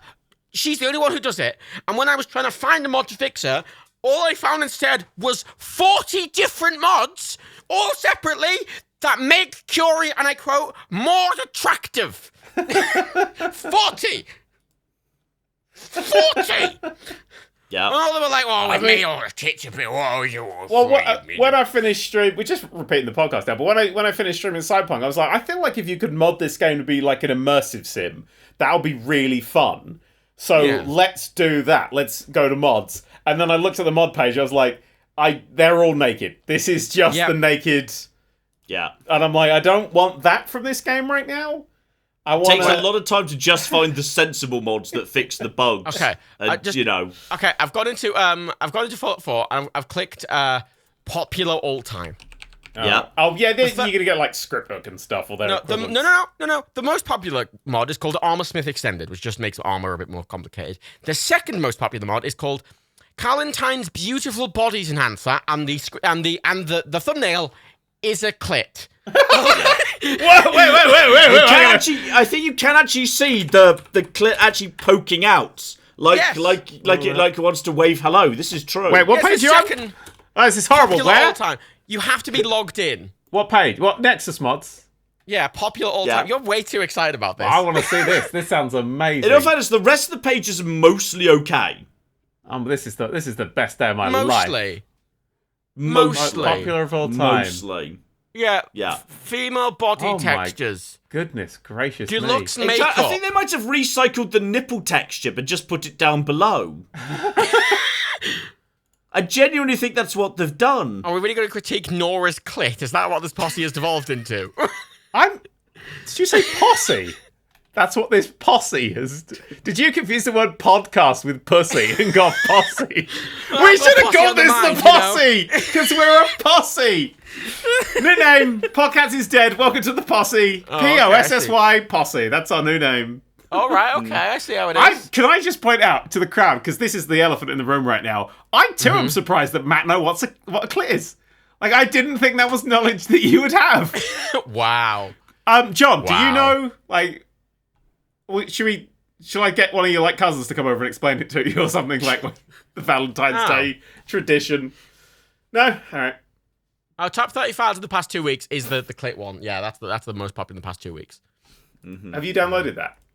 No, funnily enough. It might be just you. I mean, I can understand why it's the best of the breast retextures, because the second top one in this most popular of all time, only face and full CBBE and JB nude retexture. The nipples are very low texture. They look low resolution. They're a bit weirdly glistening even when the body isn't This wet. is weirdly the critiquey. nipples do look better in the top ranked one. I will give them. I want to make a point, by the way. I genuinely, my Fallout 4 mod pack technically has a nude mod, because if you want a mod that makes just the general body textures and the fingers and stuff higher poly, the only thing you can do is I had to get a nude mod, and then I had to install the non-nude version of the nude mod, which I hate. Why is it so porny? I just want to make the hands look nicer. Hang That's all on, I give a fuck about. Wait. What? Wait, sorry. Wait. Can I help you, Daniel? Right, so, according to Google, Fallout Google's 4 always has sold 12 million copies. Okay. Yeah, sounds about right. That clip mod has been downloaded 9.3 million times. Oh my god, it has! 9.3. Well, no, that's total downloads. Unique downloads is 2 million, but that's still quite a lot. That's. I think it's the same few people. Sixth of people. I think quite a few people. It's some people downloading it multiple times. This is the thing. No, it lists total downloads, which is 9.5. Unique downloads is linked to accounts, so that's 2.1 for unique downloads. 2.1 million for unique downloads. Yeah, but there's also 5 individual files and various miscellaneous files. Okay, fine. Let's look at the top file. How many unique downloads does the top file have? Fuck. Okay, the most recent update. It's unique downloads for just the most recent base download is still 1 million. Well, you're the bastard who's downloaded this exact file, something very close to it, claiming that it's not for porn reasons. Wait, so hang on. Does that mean that 1/12 of every single person who's played Fallout 4 has gone, I need some titties? And that's presumably these titties. Yeah. Literally, if you ever look for a mod featuring the name Kate, Piper, or Curie, it's just fucking. That's the. I like how one of the photos of the top mod, by the way, is just it's a photo of the naked Nora, of course, but Dogmeat's in the background, turned away like he's embarrassed and doesn't want to look. Like, if I said Piper, unique downloads, loving Piper, Piper outfit redone with more breasts, another Piper outfit where you can see a belly button, good-looking Piper, gorgeous Piper, simply gorgy look for Piper. Simply gorgy? Yes, gorgy? That's the word. Gorgy, yes. Piper's sexy outfit. That's what the kids say today. Wait, no, because that's total sales across all consoles. So looking on Steam Spy, it says it's got between 5 million to 10 million owners. So I'd assume probably, we'll say roughly that 1/6 of people who have played Fallout 4 on PC have added tits to it. Jesus Christ. You're all perverts. That's the secret. This is genuinely what I'm learning about Fallout 4. Fallout 4's modding, right? Like, so many things have never been fixed by mods that are really glaring issues, yet there's 70 billion different tit mods. Not just one. You'd think one tit mod would be enough, but no, there needs to be 70. Yeah. Like, well, they're in a war. They're in a war to see which can be the best tit mod, obviously. War of Attention! Yes! There A we joke! go. It only took 2 hours and 27 minutes and we got a joke. Up there. Good job, everyone. I do throw it over there. Oh, good. Yeah. You're right, Daniel. You doing all right? Is it from looking at all the clips? I close that down really quickly because it makes me. You're aware that nudity makes me nauseous. Obviously, that's why you played an entire porn game the other day. Right, you already sent me like 30 minutes of footage for it. Interesting. Well, I only did about 30 for all the recordings at the Yeah. moment because I'm just fucking daily. I went back to the homepage. I went back to the homepage of Fallout 4, and the top featured is something called Muscle Mania. Yeah. Oh. And it gives all now, the women. You've got to say, I'm looking at the other boob mods, and I understand course now you are. why the one that's top is top. Just some of these others have been made by people who don't appear to have ever actually seen real boobs. No, genuinely. The weight and distribution of them does not make sense. One of my favourite things. They don't make sense. Right, all of these things, my favourite thing about them is so many, like mods that change how like people look, for example, say that they are making, and I quote, the female characters look more realistic. And by realistic, they mean they look like Barbie dolls, and it makes me think they've never seen a woman. Yeah. Like, genuinely, it's just like... With the possible exception of porn stars who have been augmented so their breasts don't sit like normal humans. Yeah, okay, do. if I search Deathclaw unique downloads, the second one is Deathclaw bikini, the sixth one is female Deathclaws, which is literally just Deathclaws with tits. I feel weird. I feel like not wanking to video games makes me the weirdo now. There's some really weird stuff going on here. Yeah. I mean, I'm just gonna put. I want you to look at the third image out of 10 in the mod I'm about to send you guys. Oh, there's a thing to click. There's 10 images. I want you to look at image number 3. 10 images. Oh. Okay. Oh, hang on. Image Wait. number 3. What order There's some real kind of, slightly interesting body stuff going on. I have The no bot or idea. the one after the bot? It's just the way the back cut, and then number 4 as well. Yeah, Well, that's yeah, fine. because That looks good to me. I mean, that. Where are her internal organs supposed to be fitting? Look at number 4. John. Where is her stomach? John, Where's her intestines? No, John, according to these people, the only internal organs a woman has is her ovaries and nothing else. I'm going to point out, right? They've made this. They've taken the hourglass figure to an extent where she's not human anymore. She looks like she's mutated. Welcome to Fallout 4 mods. Like, Christ. I'm just gonna. That looks fine. Just looks like a skinny bitch.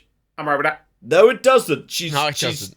Have you She's seen? not There right. was a GIF I saw recently of you don't need all that room for your organs. I'm just saying, right? You don't need it. You just scooch it up and around.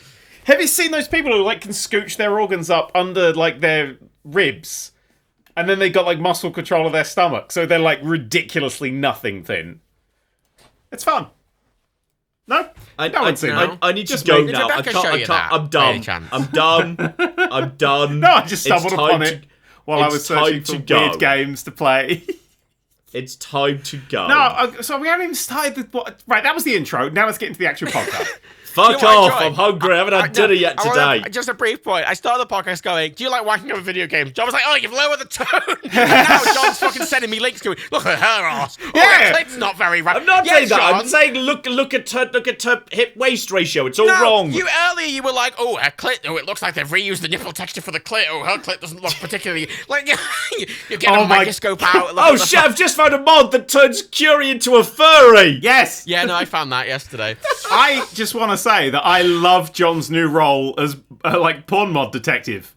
This is a wonderful new sexment for the show, even. Yeah.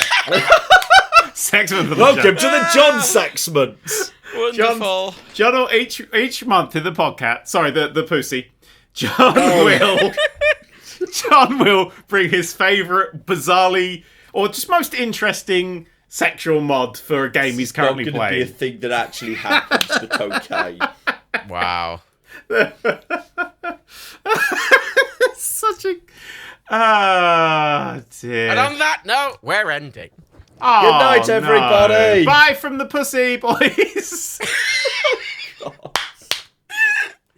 Happy Valentine's Day. Happy Valentine's Day. Oh.